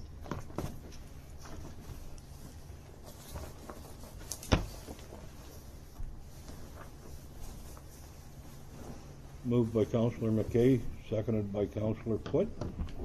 Subject report 230118, 1202. Update council code of conduct. Whereas the definition of the word apparent may be defined as seeming real or true, but not necessarily so, depending on the perception of the viewer. And whereas using the overwide phrase conflicts of interest, both apparent and real, in the municipal policy allows too broad of a definition for conflict of interest and unnecessary allegations, investigations, and costs. And whereas it's desirable to avoid in the future the cost of investigations and code of conduct complaints against council members simply due to a perceived or apparent interest and not in the legislation as the legislation dictates, and when is financial or pecuniary interest. Therefore, be it resolved that the following recommendation of the Municipal Legal Council of the Council of United Townships of Head, Clara, Mariah does hereby amend the Council Code of Conduct to remove the word apparent after the words and conflicts of interest, both in clause 1 and 3. And further, this amendment become effective immediately. Question. No, this was the lawyer's suggestion, wasn't it? Yeah. So that was pretty well done deal. So Any this questions? is from this day forward. Effective immediately. Yeah. Yeah, effective immediately. That's how it's written here. Mm-hmm. So what implication does that have on current investigation that hasn't started yet? Why, there's more? Pardon? There's more? Yes. The complaints were done before, if that's what you're talking about, the stuff from before, that's not, this is this day forward. So there is a code of conduct investigation that hasn't started yet. It's been filed. It's been filed? If it's been filed, Well, yeah, this then it's doesn't fine. Do nothing No, to this that. is This is from from now here on. forward. This is from here We're forward. moving forward. Yeah, so we're good. All in favor? Yep. Yes. Yes.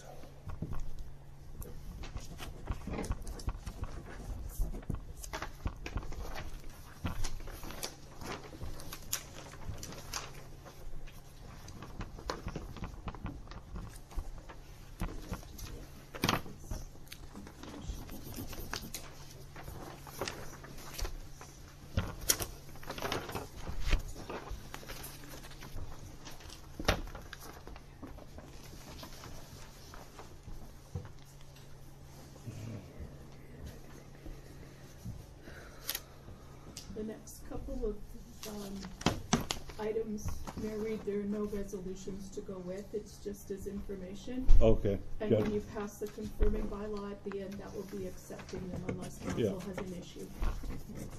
Okay, I was trying to figure out where these papers come from. So they're strictly information?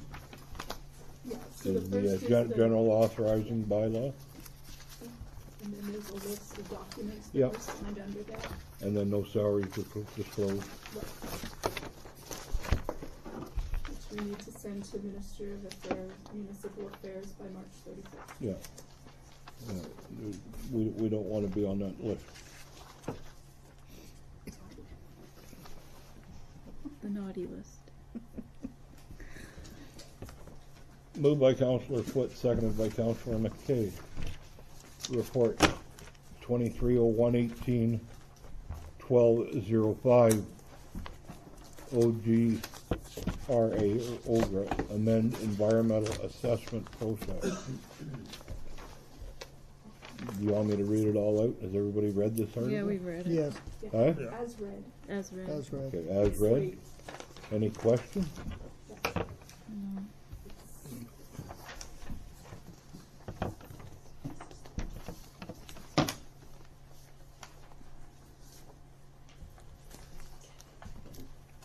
The short version just basically is that this process is taking too long, and whenever big construction projects are happening, it's taking a couple of years to get this done. And the problem, of course, as you mentioned, you see here it says Build Canada funding. Time sensitivity. Yeah, so you need to have your grant application in, but the assessment branch takes 2 years to do that, so it's causing the internal problems with the project. And I just want to move it forward. All in favor? Yep. Yes. Carried.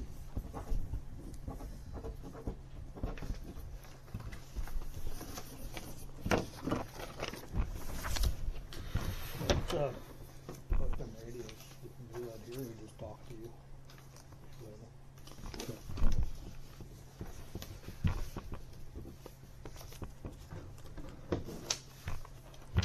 Moved by Councillor McKay, seconded by Councillor Villeneuve. Subject, confirmatory bylaw. Be it resolved that bylaw 2018-03 being a bylaw to confirm proceedings of the Council of United Townships head Clara Mariah at its meetings held on Tuesday, January 23rd, 2018, be read a first time, short, and passed. All in favor? Yes. Yep. Yep. Carried. Reed, if I might, you've skipped questions and answers if council has. Oh, Oh. we can back up before we go to the Yeah. closing. Sorry about that. Yeah, I have one question, and I had mentioned it to our clerk before. Winter season, our road super should maybe be taking the truck home. And I think that is something that has to be passed by council. Wasn't that part of the Yeah, didn't emergency we- management? I saw thought that we, somewhere. Yeah. We talked about it under Yeah. emergency management, Yeah. and honestly, I just haven't had the conversation Yeah, with but Terry. I know like today was an instance Yeah, where yes. Yeah. he had to come up and get the truck, even though he only worked for what, 3 hours, 4 hours? he's working for the day, but I'll Yeah. talk to him tomorrow. But he should be taking it home. Yeah, that's the In the winter months at least, because then he starts his Yeah, winter makes road sense. tour. And I did mention to him, maybe he's got an old tarp around the garage that he can put over the box, so it's not full of snow all the time. I don't know. I mean, that would be the only issue. If he needs one, I can find him one. Improved structure. Okay, I'll take care of that, I'll speak with him tomorrow.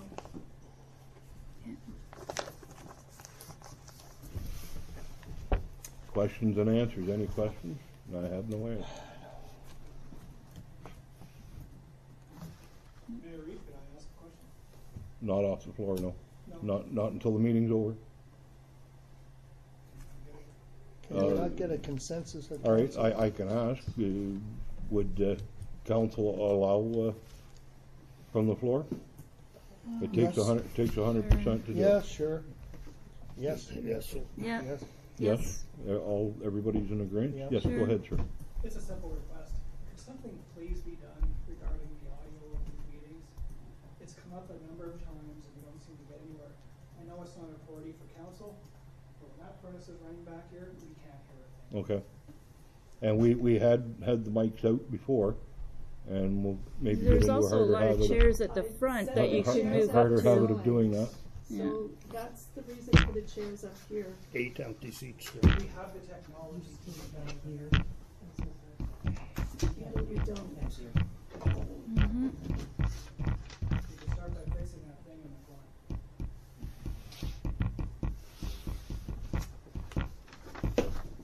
Anything else? Nope. And we'll just, Okay. I've got 2158, 2200. 2200's good enough, yeah. It's, I got 2059. 2158, 2200. Yeah. By the time I get this read. Moved by Councillor Foote, seconded by Councillor McKay. Meeting adjournment. Be it resolved that this meeting adjourn at 2200 to meet again on Tuesday, February 13th, 2018 at 1900 hours. Now, do we have to also make note of our little meeting on Saturday? No.